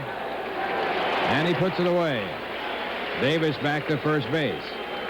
And Nolan Ryan has struck out 19 batters in the 9-inning ball game. That'll bring up Joel Youngblood, who has struck out twice. Youngblood struck out on 3 pitches his last time out. Called out on strikes. He is the only batter that Dwight has struck out on a called 3rd strike. And Youngblood argued on the call.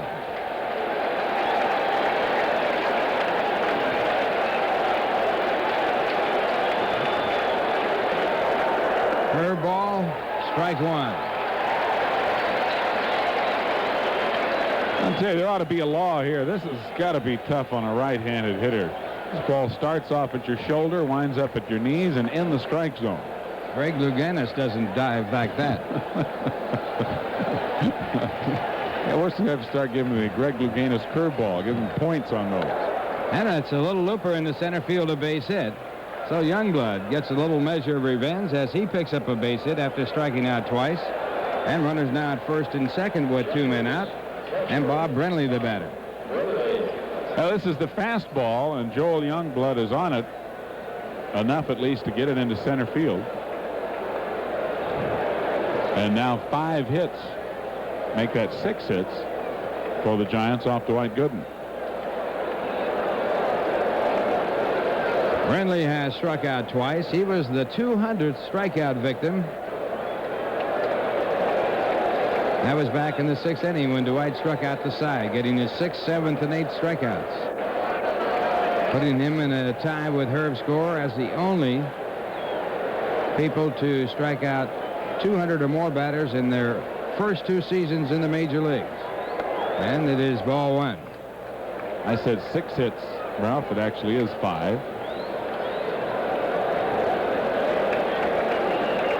Both sides with 5 base hits. The Mets leading though 3-0.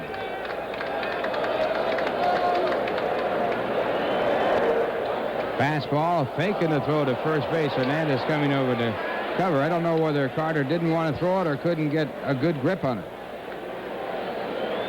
Might have been because he didn't feel Keith was close enough to the bag. Keith plays as far towards second as any first baseman does, and with a runner at second as well as first, he's able to really play back and over with 2 out. Brenly is tied for the club lead in home runs with Jeff Leonard, total of 16, and he has hit the Mets extremely well, at least prior to this season.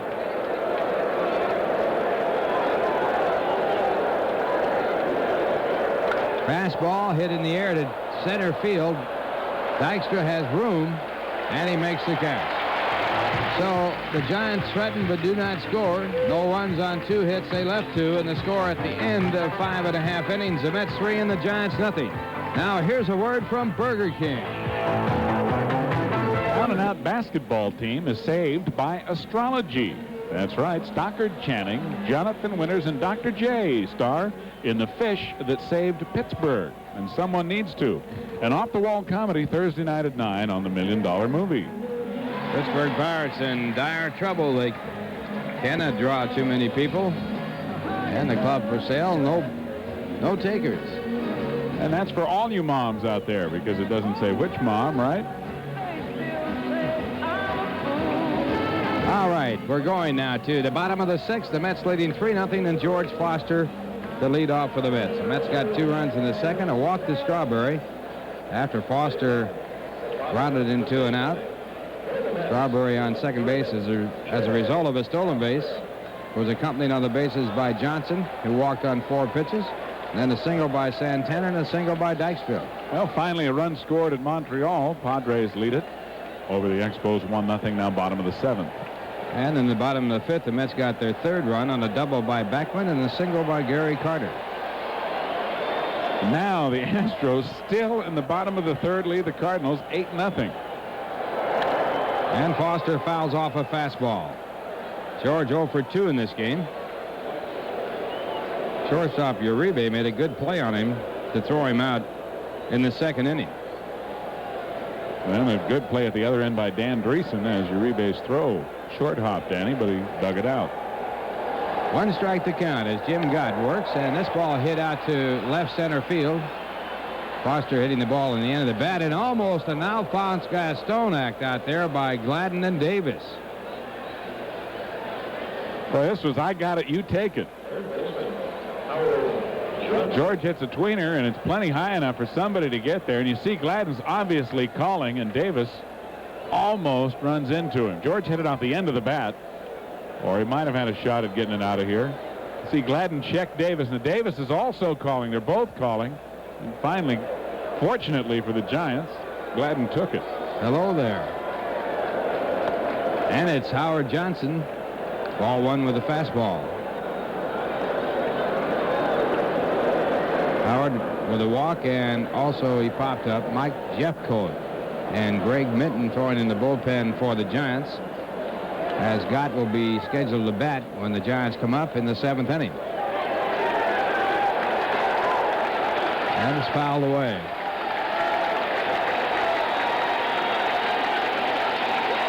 The applause here is for that score. Houston 8, St. Louis nothing. Obviously, if the Cardinals lose to Houston and the Mets hold on and win this ball game, New York will extend their lead in the National League East to 1 1/2 games over the Cardinals. 1-1, the count to Howard Johnson. And Jim Gott throws a fastball. It's popped up into foul territory, out of reach and out of play.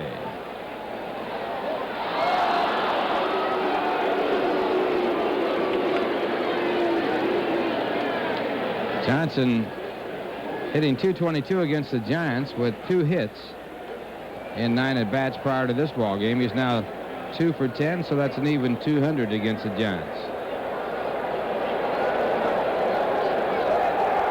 Mets with this ball game have 16 of their next 20 ball games at Shea Stadium.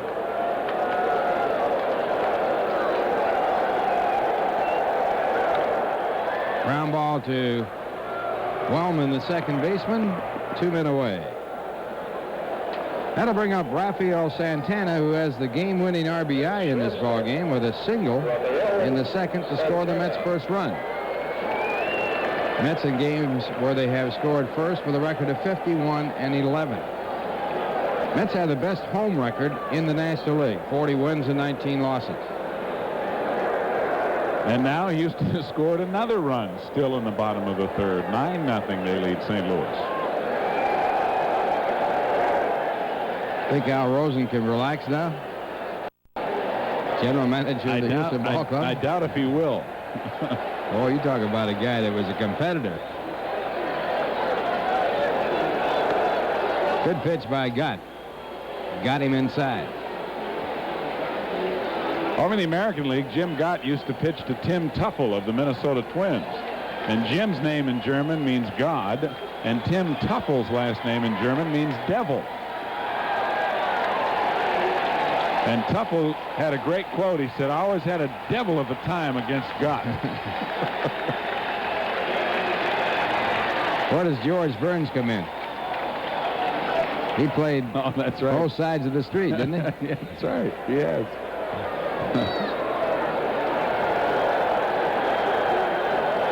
2-1 the count as Rafael Santana bats with 2 men out. The bottom of the 6th inning, the Mets leading 3-0.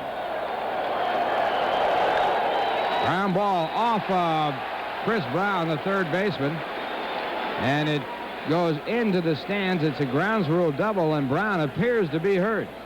Looked like it hit him right on the kneecap. Santana with a sharp ground ball. I don't call it the hot corner for nothing, huh? Let's take another look at it. Pitch is down, and Rafael hits a skimming one-hopper. Chris Brown puts that knee on the ground, and oh, man, right on the point of the knee. The crowd is reacting here at Shea because they showed exactly the same shot you just saw on Diamond Vision. There it is coming at you, and it ricocheted off of his knee and went into the St. Louis dugout. So you can tell with what force that ball hit right on the point of Chris Brown's knee.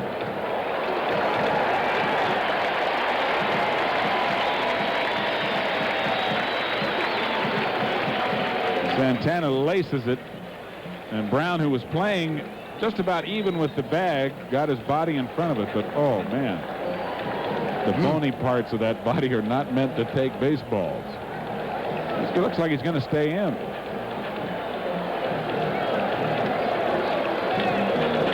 Still trying to walk off the fan. He says he's all right. That'll get stiff tonight. See how they scored. They scored a base hit. Never hurts as much at the time as it does the next day when you try to get out of bed. Boy. You think it hurts now, Chris? Wait till tomorrow morning, partner.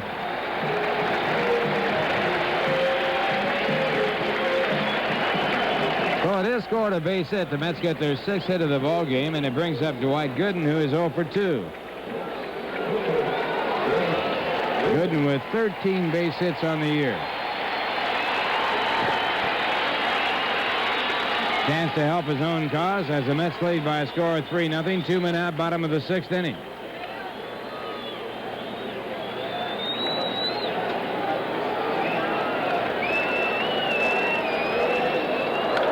And the fastball fouled into the stands. Chris Brown down at third is obviously still hurting and limping around rather badly. I don't know if it wouldn't be a bad idea to try to drop one down that third baseline route the way Goooden runs. That'd be taking unfair advantage. I mean, you might give up the chance at the RBI, but get on base. Well, when baseball is being played, it doesn't count. Friendship, nothing like that counts. Monty Stratton was a man with a wooden leg who tried to pitch with a wooden leg for the Chicago White Sox, and they bunted him right out of baseball. Merciless, those players. And a hard ground ball to short. Uribe bobbles it. He'll have to hurry. And he gets his man. So that retires a side. No runs, 1 hit, 1 man left at second, and the score at the end of 6. The Mets 3 and the San Francisco Giants nothing. Now here's a word from the Bell Atlantic Yellow Pages. Hugh Hefner joins the original Not Ready for Primetime players for the best of Saturday Night Live. That's tonight at 12:30 right here on Channel 9. Well, with a total of 38,500 looking on, we go to the 7th inning with the Mets leading 3-0 and back into work the final 3 with me. Here's Tim McCarver. All right, Steve. 5-hitter by Dwight Gooden. He has struck out 12 and walked 3 through 7. So he is within range, but it would be a phenomenal achievement if he does tie Tom Seaver and Steve Carlton for the most strikeouts. Also Nolan Ryan in the American League, but Tom and Steve have done it in the National League. Here's Jose Uribe. He is struck out and grounded back to Gooden on a nice play. Everybody in the lineup has struck out at least once, but Chili Davis, who is 3 for 3. Fastball on the corner, 0-1.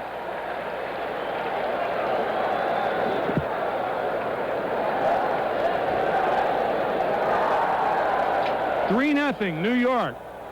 Houston over the Cardinals, 9-0. So shutouts in opposite directions. Good curveball, Mercy, 0-2. I'll tell you, we got to hang a sign out that says the doctor is in. There you see Joe Fitzgerald running the radar gun for the Mets. But who cares on that breaking ball? 13th strikeout for Dwight Gooden. 1 out here in the 7th. A baker's dozen for the doctor. And he has gone over the 200 mark in a big way tonight. Boy, I'll tell you, that ball had to drop well over 3 feet. Crowd here tonight, 38,578 total, a paid crowd of 31,758. And the pinch hitter is Ron Renicky. And Ron swings and misses. Renicky hitting .233 on the year. No homers and 3 RBIs. He's 3 for 15 as a pinch hitter. Number 1 draft choice of the Los Angeles Dodgers back in 1976, Ron Renicky.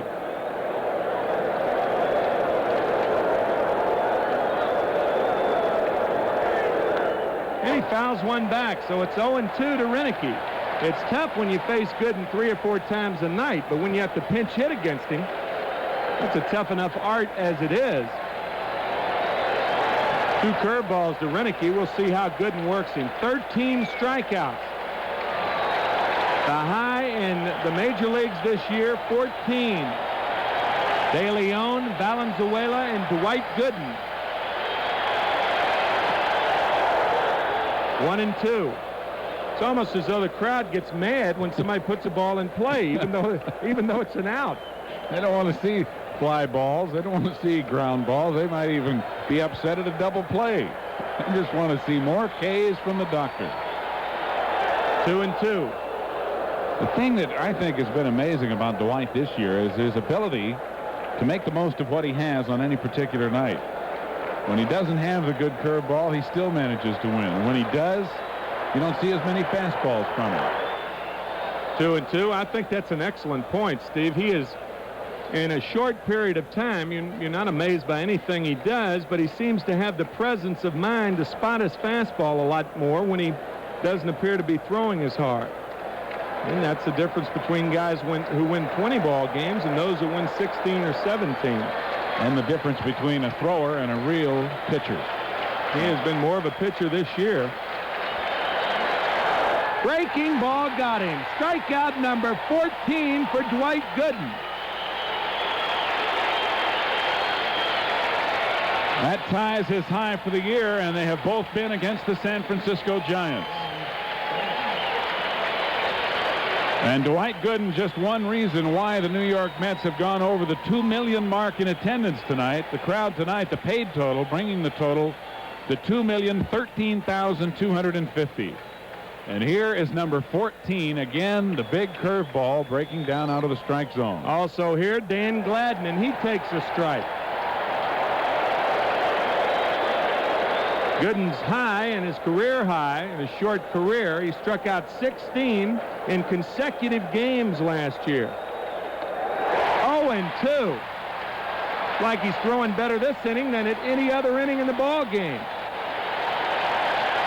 And throughout his young career, he has really shown that he does get stronger as the game goes along on most occasions. Check swing. Hernandez will make the play. And the crowd is booing. No runs, no hits, no errors, and none left after 6.5. It's 3-0 New York. We'll be back after this word from Royal Crown Cola. Well, if you're one of the many, and we certainly are 2 of those who are planning on taking some time off this fall, why not take a 7-day cruise with some of your favorite Mets aboard the Cunard Countess, a ship of British registry? I say. Mets like Gary Carter, George Foster, and Jesse Orozco are scheduled to be on board the cruise November 9th through the 16th, which will take you from San Juan to 6 Caribbean islands. All right. Prices for this 7-day trip begin at just $1,179, and that includes airfare to San Juan on Eastern Airlines. It's per person on a double occupancy basis. So for information on the 1985 Meet the Mets cruise, call Hartford Holidays at 718-895-7062 or Long Island 516-466-0335. And we'll see you in November on the Meet the Mets cruise. All right. Maybe while you're on that cruise, you can pick up the revised edition of the Mets 1985 yearbook. It can be purchased through the mail by sending a check or money order for $5, payable to the Mets. Promotion Graphics, Department M, as in money, 160 Varick Street, New York, New York, 10013. The yearbook is 112 pages of full-color photos of your favorite Mets and includes a special 16-page feature, the history of New York National League Championship teams. Get your 1985 Mets yearbook today by sending a check or money order for $5 payable to the Mets. That's Promotion Graphics, Department M, 160 Varick Street, New York, New York. And we got a new pitcher in the ball game, son of former Major Leaguer Hal Jeffcoat. And it's a lefty, Mike Jeffcoat. Mike's 0-1, a 1.80 ERA, his 14th appearance. He has no saves. And as you can see, in 15 innings of work, he has walked only 4, struck out 8, and given up 14 hits. Only 1 home run among them. And the batter, Len Dykstra. The Mets on top, 3-0. Dwight Gooden has struck out 14 in 7 innings. 0-1 to Len Dykstra.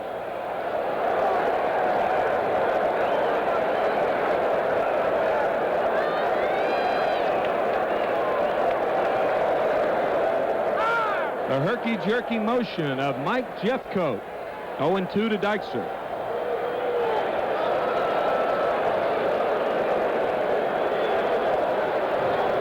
Mike, 25 years old. Slider outside. He's from Pine Bluff, Arkansas. Jeffcoat's only allowed 2 earned runs in his last 10 ball games. His ERA over that period of time, 1.50. Giants have a good bullpen. Slider outside, 2-2. Scott Gerald's having a good year. Mark Davis. Mark Davis. Leading the major leagues in strikeouts with 98. He is 4th among all major league relievers in that category. And Dykstra fouls it away. I take that back. He's 1st this year. Giants bullpen has yielded only 4 hits in their last 12 innings of work and no runs. So they've done a good job. Ground ball to short. Uribe guns him out. 1 away in the batter Wally Backman. Well, now it's 11-0. The Cardinals are just getting pounded by Houston in the Dome. That's in the bottom of the 4th inning. Second baseman, Wally Backman. That was the road trip, the Hinterland road trip, where the Mets were 10-1. And that really started off the spark that has led to the hot pace that they've kept over the last 6 weeks. Backman batting right-handed, of course, against the left-handed Jeffcoat, and he fouls it away. Wally batting 176 from the right side, 328 as a left. Big, big difference.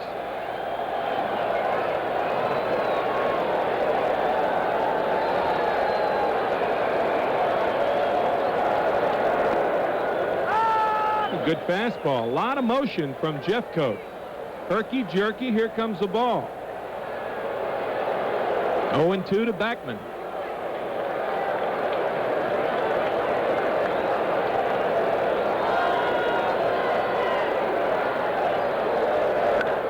Breaking ball hit well to left field.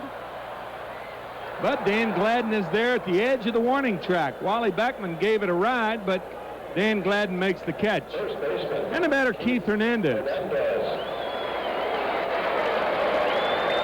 Keith 1 for 2. He has walked and singled.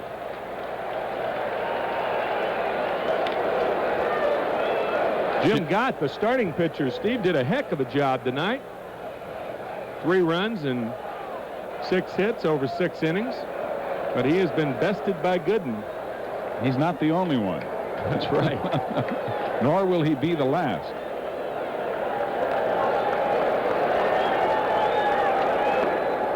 Hernandez bails and wails. 0-1. It has to be tough on the San Francisco pitching staff. There's the doctor, who's having an outstanding evening. Granted, they're facing a great pitcher tonight, but they have just not been scoring for their pitchers. I think that picture told a lot. Gooden rarely gets excited. He keeps that gap to a minimum. Not a lot of highs, not a lot of lows. He's usually about the same. I've really only seen him show his emotion in a demonstrative way on a couple of occasions. Good breaking ball, 1-2 to Hernandez. First time we've seen Mike Jeffcoat. He looks quite effective. He was 5-2 with Cleveland last year, an excellent ERA of 2.99 in 63 appearances. Breaking ball high, 2-2.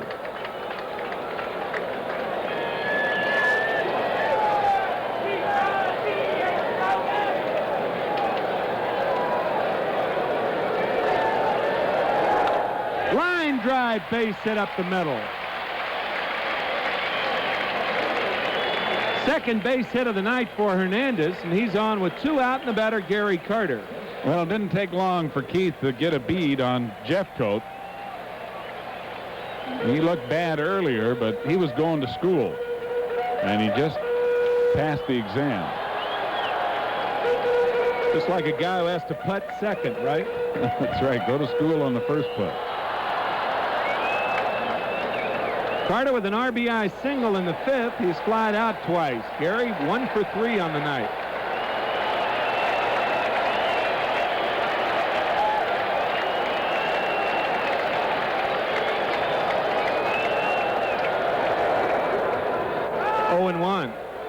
Quite a battle up in Montreal. 1-0 San Diego over the Expos. And for the final scores in all games, or the updates certainly, tune in to Kiner's Corner immediately following the game, as always, and Ralph will have the completed games and the partial scores. Not along the George Carlin line. That's right. 1 and 3. Partial score from the American League, Baltimore 3. Yeah.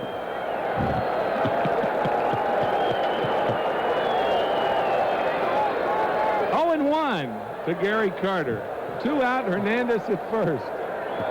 Let me run those scores down for you. 2-1, 5-4, 8-3. Right. Now you're up to date.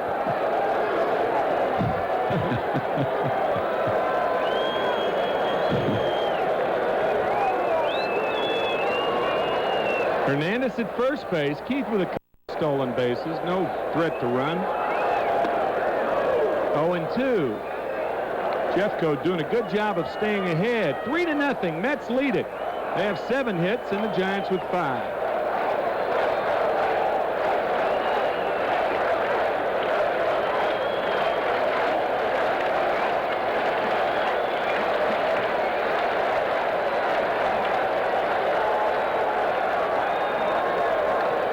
Oh, foul tip off the shoulder of Bob Brenly.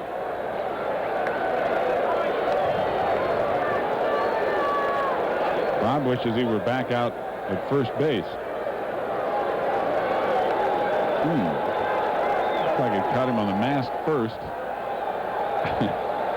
Shall we say the jaw? Everybody thinks that when you're hit in the mask, that because of the mask as a protective device, that it doesn't hurt. Well, you can be hurt with that twisting action of those pitches. Takes that mask and grinds it in about 2 inches into your face. Great feeling. Marvelous. With those ingrown beard hairs, too. Ground ball to third baseman Chris Brown. He goes to first base for the out. No runs, a hit, and 1 left here in the 7th inning. We go to the 8th. Dwight Gooden working on a shutout with 14 strikeouts. He has the lead, 3-0. Now here's a word from Garcia Vega. John Biner, as always, will liven things up in the comedy hit Bazaar tonight at 11, right here on Channel 9. And Dwight Gooden has done it in a non-bizarre fashion here tonight, striking out 14 and allowing 5 hits. You better believe it. The doctor is in. Brad Wellman leads it off here in the 8th inning. Leading off, the 8th inning, the Giants, second baseman. Brad has struck out twice and flared a little single to right field back in the 1st inning. Chili Davis followed with a base hit. That's the only real threat mounted by the Giants tonight. Strike on the corner. Matter of fact, the only other time they had a runner to second base was in the 6th with 2 out. Joel Youngblood singled Chili Davis to second. 21. 3-0, New York.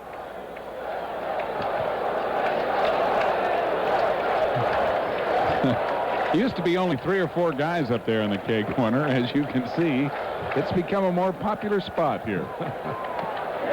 Swing and a miss, 1-2 to Wellman. The ironic thing about the K corner is it's probably one of the worst places in the ballpark to see a strikeout. High down the left field line. You don't need to see them, you can hear them. That's right. Breaking ball lifted to left. Foster over.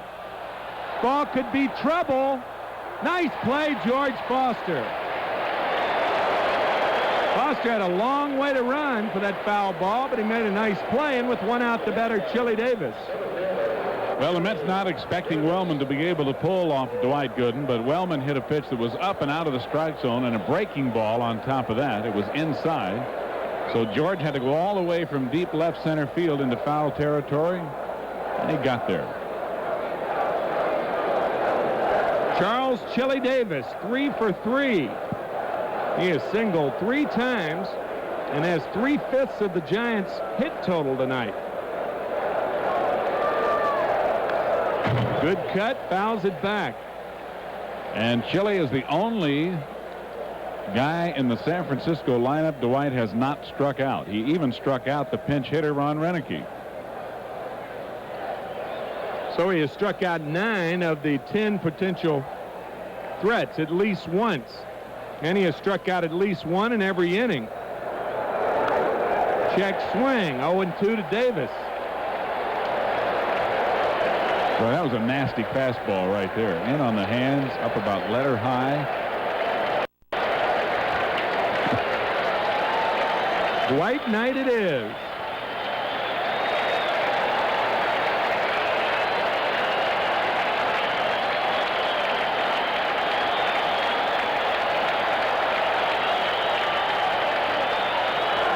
Fastball just off the plate. 1-2 to Davis. Gooden has struck out 1 in the 1st, 2 in the 2nd, 2 in the 3rd. He struck out the side in the 4th and 5th. He struck out 1 in the 6th and 2 in the 7th for 14. 2-2. Carter almost flipped that ball down to 3rd. As it was that close.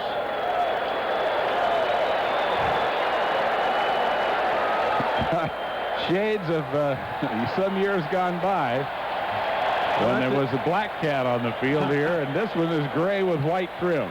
That was back in the Cubs series back in 1969. So with the gray cat out there, I suppose your luck will continue to be mediocre.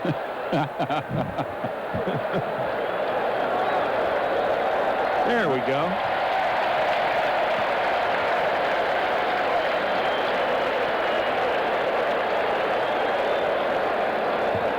Two and 2 to Chili Davis. 1 out, 3-0 New York.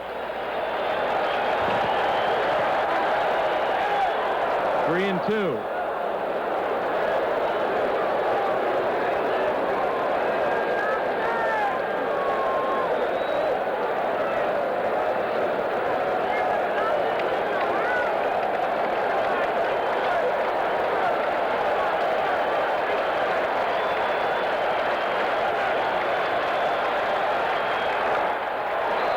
Fouls it away.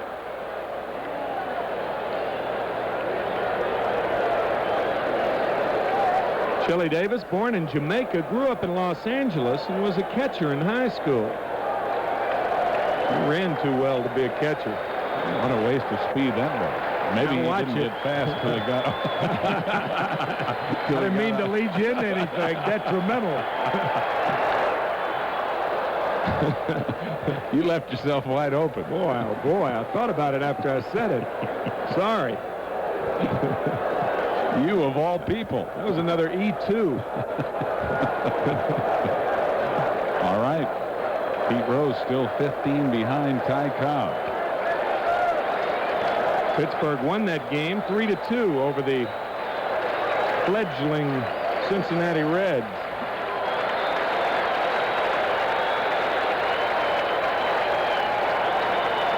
Three and 2 to Shea Davis. One out, we're in the 8th. Ground ball sharply to Backman at second, and he throws him out. 2 away.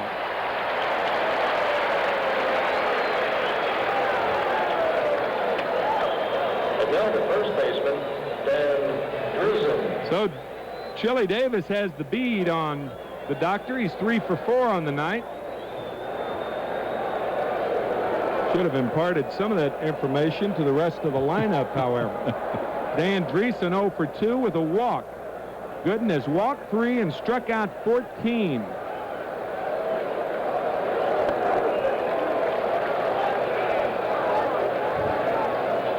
Bob Engel almost went for the head fake on that one. Did. 1-0.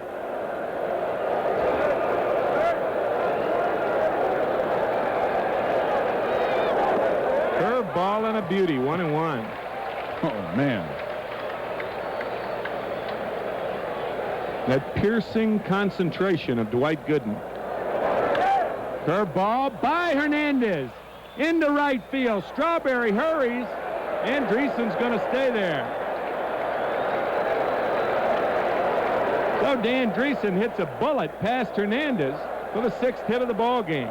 This ball looked like it took a bad hop, or Keith might have come up with it. Right before it got to Hernandez, it sort of changed trajectory a little bit. Keith, I think, thought he had a beat on that ball.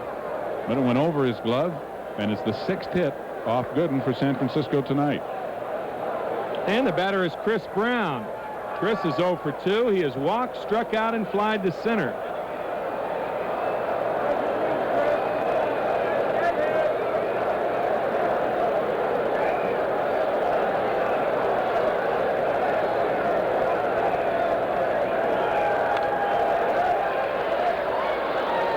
Time and time again, Gooden has thrown that first pitch for a strike tonight.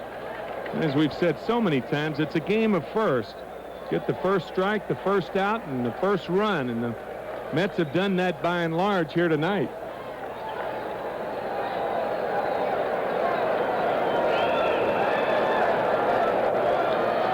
Now in the 9th inning in Montreal, with San Diego still leading 1-0. If the Padres hold on and the Mets hold on and the Astros hold on, the Mets will increase their lead over both clubs. Chris Brown fouls it away. Well, the Astros now lead 11-0 in the bottom of the 5th. Mike Scott, the ex-Met, going against Kurt Kempshire, and he was knocked out of the box with the score 11-0 in the 3rd inning. And the last time out, he retired 19 in a row against the Expos. It's either penthouse or outhouse. I guess. Yeah.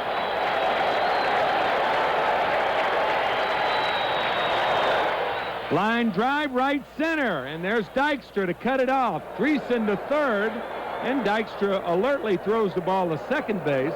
So the Giants, for the 2nd time in this game, have runners at the corners. Giants. Both base hits coming here with 2 out in the inning. And Chris Brown with a pretty good piece of hitting right there. Dykstra making the proper play to keep Chris Brown at first base. And the batter, Joel Youngblood. And everybody knows Youngblood has some pop. 3 home runs is high for home runs. He had 16 2 years ago for the Giants.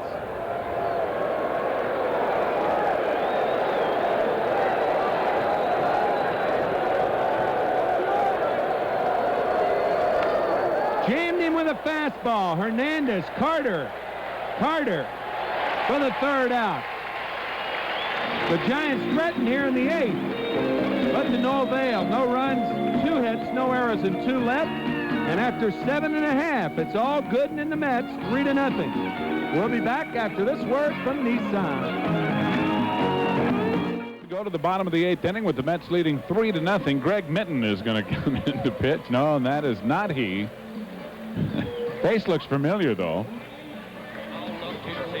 You're hanging around with the wrong crowd there. Maybe I've seen it in the mirror.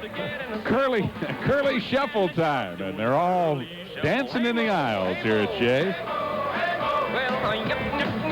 How to Play Better Baseball by Bud Harrelson. That's a different face. Minton 2-3 on the year with 4 saves and a 3.19 ERA, his 47th appearance. Greg's worked 67 2/3 innings, walked 32, struck out 29, given up 64 hits and 3 home runs.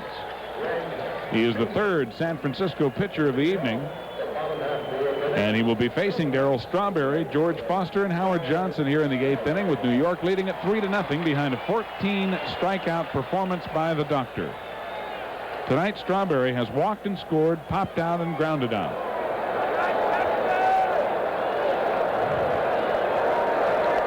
And he takes high and away, ball 1. Darryl stole a base back in the 2nd inning.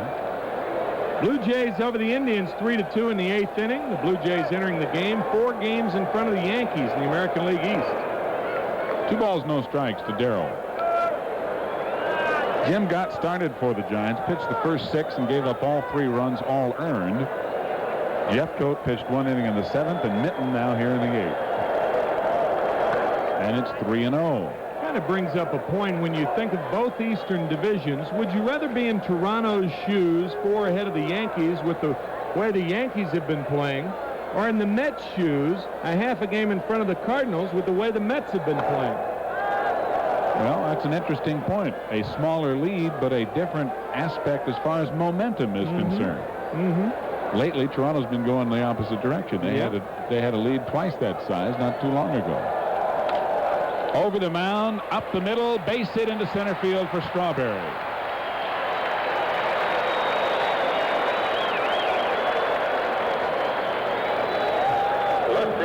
Well, a 38 hopper. You don't see Darryl get too many of these hits, these types of hits, the 38 hoppers up the middle. But he is strong enough to really put a lot of topspin on that sinking fastball, as he did just then.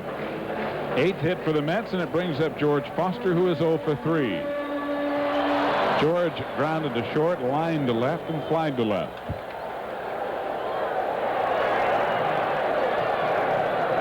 Strawberry running on the first pitch, and he's out of there. Good throw by Bob Brenly. Boy, it really was, and a good quick tag by Uribe. Uribe lost his footing down there. Brenly getting rid of it in a hurry.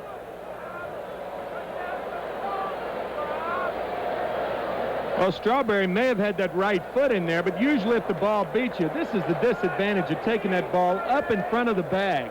See him catch it and then bring it back. Had he been on the bag, there's no contest. Watch him bring the glove back with the ball in it. And you can see by how high off the ground he caught the ball that it would have been to the bag easily with a lot on it. It wasn't as if the ball was dying in front of the bag and he had to prevent the short hop. Or tailing back into the runner. Right. You can understand it if there's a tail on the ball. Breaking ball popped up into short center field. Second baseman Brad Wellman will handle it, and 2 away. Third baseman, Howard Johnson. And here's Howard Johnson. Hojo walked and scored back in the 2nd inning. Other than that, he's 0 for 2. He popped to short and grounded to second. 3 runs on 8 hits and 1 error for New York. No runs, 7 hits, and no errors for the Giants. There's the line score. 2 out, nobody on. Bottom of the 8th inning. Just outside, ball 1.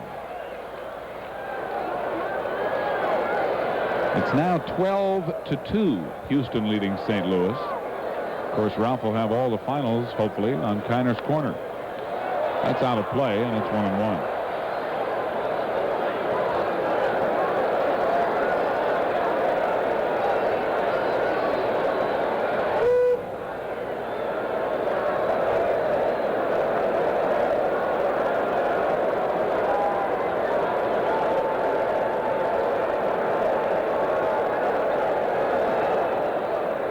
2-1.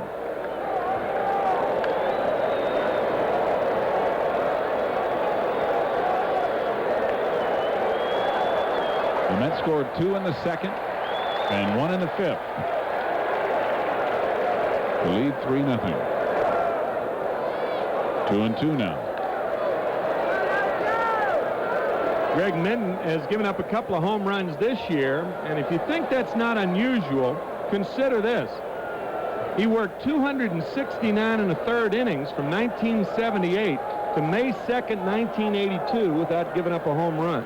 Almost 5 years. And he strikes out Johnson to end the 8th inning. So a single, a caught stealing, nobody left. Here in the 8th inning for New York, the Doctor will take his 3-0 lead into the 9th after this from Manufacturers Hanover. Well, it's double the action and double the fun when the National League's #1 team, the Mets, of course, take on the Padres of San Diego in an exciting doubleheader. Tune in Friday evening at 5:30 right here on Channel 9. We'll have baseball all night long. We will be here en masse. Bob Brenly will lead off the 9th inning against Dwight Gooden with the Mets leading 3-0. Brenly tonight 0 for 3. He has struck out twice and fly deep to center. Then he takes a ball low. Dwight Gooden going for his 13th victory in a row, his 13th complete game, and his 6th shutout to run his record to 19-3. And he's high to Brenly. It's 2-0.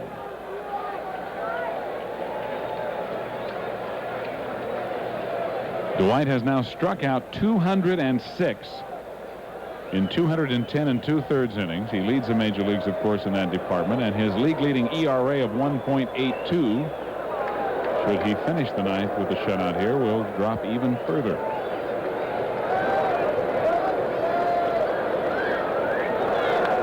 Fastball fouled back, 2-1. Since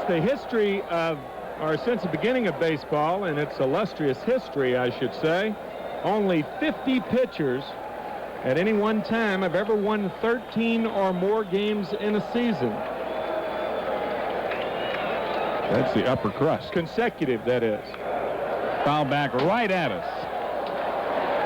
Tom Shaffrey, our AD, didn't budge, and had that ball been about a foot higher, it'd have been Cake City.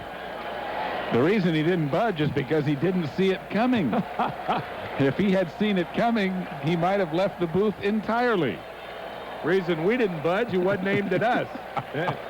Had it been coming for us, we'd have been out of here. Headsets rattling all the way. 2-2 to Brenly.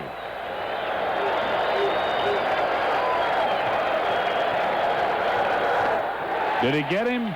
Yes, says first base umpire Dave Pallone. Strikeout number 15 for the Doctor. It is a new high this season for Gooden. And he's one shy of his high set on September 12th of 1984 when he struck out 16. And then his next outing against the Phillies, he struck out 16. A new major league high for the year. The Mets are 61-1 when they take a lead into the 9th inning. Gooden, of course, when he takes a lead into the 9th inning, he's been part of that. It's a big reason. Jose Uribe takes Lord Charles for strike one. Uribe has struck out twice and is 0 for 3 on the night.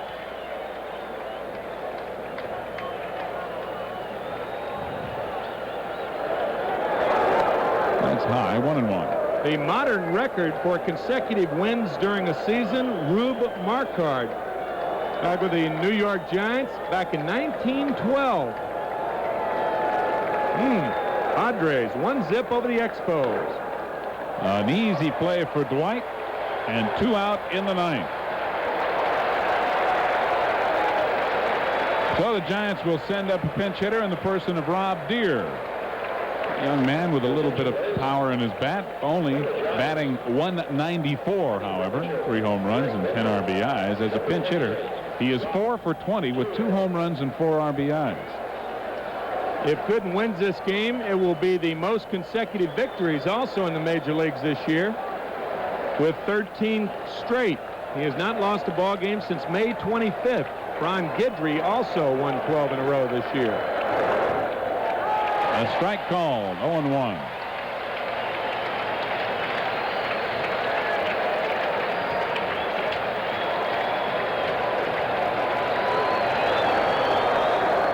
Big curveball, 0-2, and the crowd comes to its feet in total.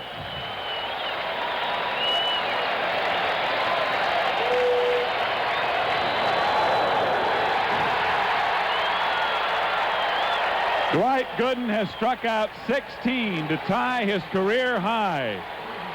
He has won his 13th game in a row. It is his 13th complete game and 6th shutout of the year. His record is now 19-3. He has an opportunity to become the youngest player to win 20 games in one season. That, of course, he'll have an opportunity to do that in his next start. But what a performance by the doctor as he and Darryl Strawberry celebrate, scattering 7 hits and striking out 16 while walking only 3. The doctor was in tonight. I'll tell you, if I'm Davy Johnson, I don't want Dwight Gooden shaking elbows with anybody, especially when they're right elbows. Limit that to left elbows only. To modify that a little bit. The losing pitcher is Jim Gott, who is 4-9 on the year, and the Mets have an opportunity tonight to increase their lead in the National League East. Tim and I'll be back to wrap it up for you, and Ralph is standing by with Kiner's Corner. The final again, the doctor and the Mets over the Giants 3-0. Now a word from Michelob Light. The Mets, behind the Dwight Gooden 16 strikeout shutout performance, beat the San Francisco Giants in the first of this 3-game series 3-0 here tonight, before better than 38,000 total in the house. And the way other games are going in the National League, the Mets can also increase their lead over both the Cardinals and the Montreal Expos with this victory here tonight. And it was all the doctor. What can you say? Earlier this year, he set his previous season high by striking out 14 Giants in Candlestick Park against the Giants. And tonight, he ties his career mark of 16 strikeouts in one game and picks up not only his 13th victory in a row, the most in the major leagues this year, but his 13th complete game and 6th shutout of the year. And Timmy, every time we see him pitch, it seems like we find something else out about him that is even more amazing, or certainly on the positive side. I think it would be a little bit different if Dwight Gooden were on a second division ball club, because he wouldn't be considered the stopper that he has become. In modern history, or even maybe in the history of the great game of baseball, I don't think anybody has taken over the role as stopper. A guy who can go out there once every 4 or 5 days, and you feel reasonably sure that you have a chance to win if you get a couple of runs. The Mets got a couple of runs in the second inning tonight, and that's really all that Gooden needed. His 6th shutout of the year. He is now only the second man in history of baseball that has struck out 200 or more in his first 2 seasons, and on and on and on. It's a veritable litany of, he is now 36-12 in his major league career, and that means he's won 3 out of every 4 games he started as a decisions. He only has 10 no decisions in a year and 3 quarters. And it's amazing. Really, he is 19-3 this year, and as we mentioned, in his next start, will have an opportunity to become the youngest pitcher ever to win 20 games in a season. Well, it's not surprising that Dwight Gooden is the player of the game and is involved in the play of the game as he struck out his 200th batter. Only Herb Score had done this previously in his first 2 seasons. 4th inning, a called 3rd strike to Bob Brenly. 200 of the season for Dwight. He went on to get 8 more tonight. So he has 208 strikeouts in 211 2/3 innings to lead the major leagues. Old Spice salutes Dwight Gooden as our player of the game for passing that magic 200 strikeout mark and becoming only the 2nd player in Major League history to do it in each of his first 2 seasons. And, Steve, can you imagine how very difficult it is with Dwight Gooden? Everybody standing up. Every time a hitter, an opposing hitter, gets 2 strikes on him, everybody at Shea Stadium is standing up. And it's got to be disconcerting with the exception of one thing. Dwight Gooden's almost like he's pitching in a little room playing a game by himself. You can see that piercing concentration, and that along with his incredible fastball and his curveball are really some of the remarkable things about this young man, a truly remarkable young man. And the Mets got him some runs tonight. And, boy, when you get the doctor an early lead, and the way he seems to get stronger throughout the ball game, and particularly with a relatively cool evening here tonight, not giving him the problems of perspiration that he had in his previous start when he couldn't really grip that curveball, he just took command. And, boy, I'll tell you, I haven't seen a guy in a long time, and I know you caught Gibson and some great pitchers, Carlton, but he's one of those guys that can smell a victory, and you can see him just turn it on. And then it's all over, basically. I don't think people usually combine or have the combination of greatness and competitiveness, because usually with a talented pitcher like Gooden is, you talk more about his talent. You don't talk about his competitive drive. But that competition's all inside, and it's wrapped into a little neat ball with that piercing concentration that we were talking about. He sure is fun to watch, and hope you enjoyed it tonight. Rafael Santana got the game-winning RBI as the Mets scored 2 early. They went on to get a third one, and the doctor was in complete control.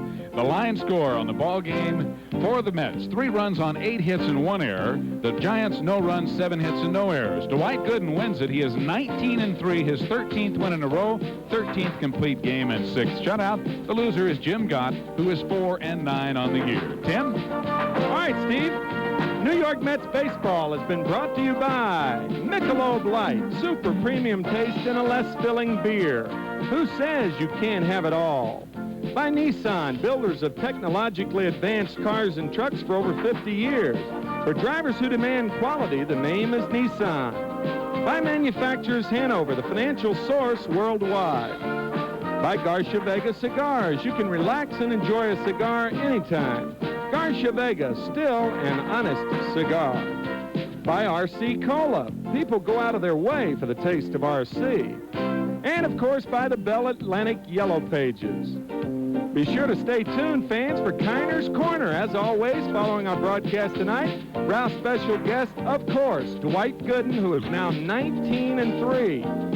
Also, a reminder, be with us again on Friday when the Mets take on the San Diego Padres at 5:30, a big doubleheader right here on WOR.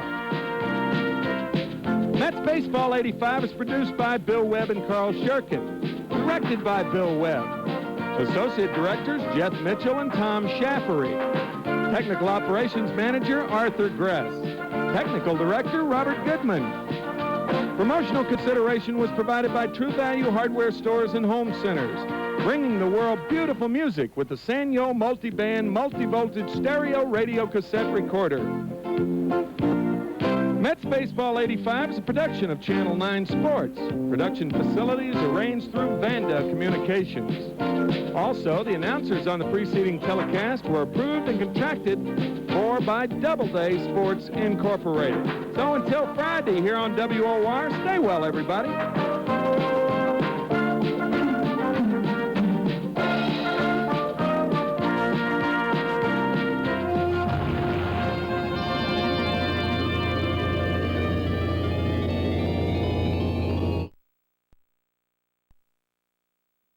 To be. By NatWest USA, the people and the resources you need today. And by Texaco, makers of Texaco Super Unleaded. When you're on the road, trust your car to the products with the star.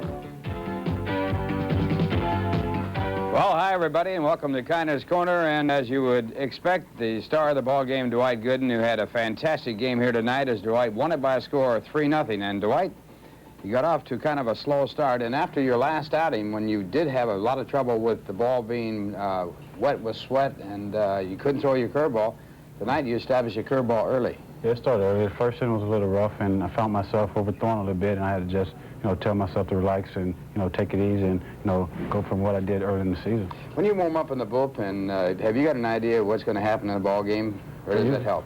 Usually when I warm up, I just try to, work on my all-speed pitches more than my fastball, but make sure I get enough fastballs in, and mainly just think of the hitters that I want to pitch around and the ones that don't want to hurt me when men's on base. Now, how did you learn that? Did you learn that just by watching? Did you learn it from someone else in the club? Well, just, talking to a lot of veteran players on the team and, pitching coach and just picking up things, as games going on. Well, you had 14 strikeouts against the Giants earlier this year, and of course that was put you in a tie for the most strikeouts this year, and this game was 15. They swung an awful lot of curveballs that were out of the strike zone, but you had a great curve. Right, I went more with the breaking balls, and Gary was calling some key pitches at the right time for his location also, and I figured they were sitting on a fastball in a lot of situations. I went to the hard curveball instead of the slow one. Were you disappointed about the last time out when you got a ND, no decision, and that's the hardest you've been hit this year? I was a little disappointed, but, you know, I figured as long as you pitch, you're going to have bad games, and just so happened we scored a lot of runs that day. 13 in a row as a winning pitcher, that's not too bad. That's an all-time record for a Met. Yeah, that's all time. That feels great, and hopefully I can continue the rest of the season. Talking with Dwight Gooden, we'll be back to look at the highlights of his pitching out here today in just a moment, right after this message from Mitsubishi Motors.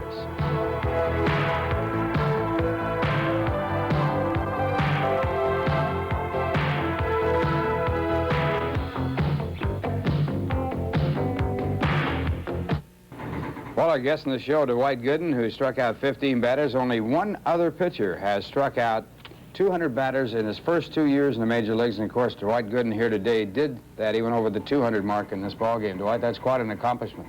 It's a great honor. Some, you know, always remember down in my career. Well, let's take a look at the action. You got off to a real shaky start. In the first inning, you got a break when, after a base hit by Wellman, Davis got a base hit, and Davis was thrown out trying to steal. And then after a walk to Dreesen and a walk to Chris Brown, you pitched to Joel Youngblood. And this pitch right here, the first of your strikeouts. It was a curveball. It was, you know, it was one of my hard curveballs, and it was a good call by the umpire, I thought. And the strikeout completed when Davis stepped on home plate. I should say Carter stepped on home plate for the force play to complete the strikeout. Now, on the top of the second, you made a good play here, and the ball hit right back at you. Yeah, the ball was hit right back at me, and just so happened I got it, you know, off that first hop. And your reactions were great right there, and of course that comes from playing the infield when you were in high school and also basketball. And there's your 200 strikeout right there. Fastball got him looking. That was a good pitch, and the crowd, you know, was behind me, and after that, when the crowd was on their feet, that really got me pumped the rest of the game. 3-2 pitch right there, the runner going on the pitch, and another big strikeout. Again, that curveball, that strikeout 203. Now this is really a tough spot right here. Runners at first and third, and you got Youngblood to pop up. He had singled earlier. That was tough right there, and I know that he's capable of hitting the ball at the park any time, and so I wanted to go in with my best pitch, which is the fastball. And here's strikeout number 15, the most strikeouts by a pitcher this year in Major League Baseball. And later on, you get your 16th, so a great game for you out here. And, of course, you have 16 strikeouts. That ties your season high. Do you think you were going to go to 16? Do you ever think about 18 or 19? No, I never thought about it, and I think it just came from hitting the right locations at the right time and making the right pitch at the right time. Well, we looked at all the good things. One guy you couldn't get out very well. That was Davis, Shea Davis. How about him? Let's take a look at his action in the ball game. Shea, his first time up in the ball game. That was in the first. Yeah, Shea, he usually, you know, swings back pretty well off me, and I try to use the off-speed pitches to get ahead, and that makes my fastball look that much quicker. And his next time up, Shea Davis hit one went back to the middle for his second hit of the ball game. And then after that, he hit a single to right field and was 3 for 4 for the night. So he had a good day in spite of the fact that you had a greater day. Right, he had a good day with the bat, and I'm just, you know, fortunate and lucky that one about on base when it was getting the hits. Well, that's because you're the pitcher. I'm sure that you had a little more when it gets tough. Well, Dwight, a great game out here, and the Met fans certainly appreciated it. It must have been a thrill to see those people up there yelling for those strikeouts. It was a great, you know, feeling. You know, just that makes you, you know, work much harder and make great pitches. It looks like they pump you up a little bit. Yeah, they do. When you got the crowd like that behind you, just got all the confidence in the world and just feel like, you know, there's no way you can lose. Well, Dwight, again, congratulations. Thanks a lot. Thank you, Ralph. We'll be back to look at the highlights of the ball game. Also check out the scoreboard right after this message from NatWest USA.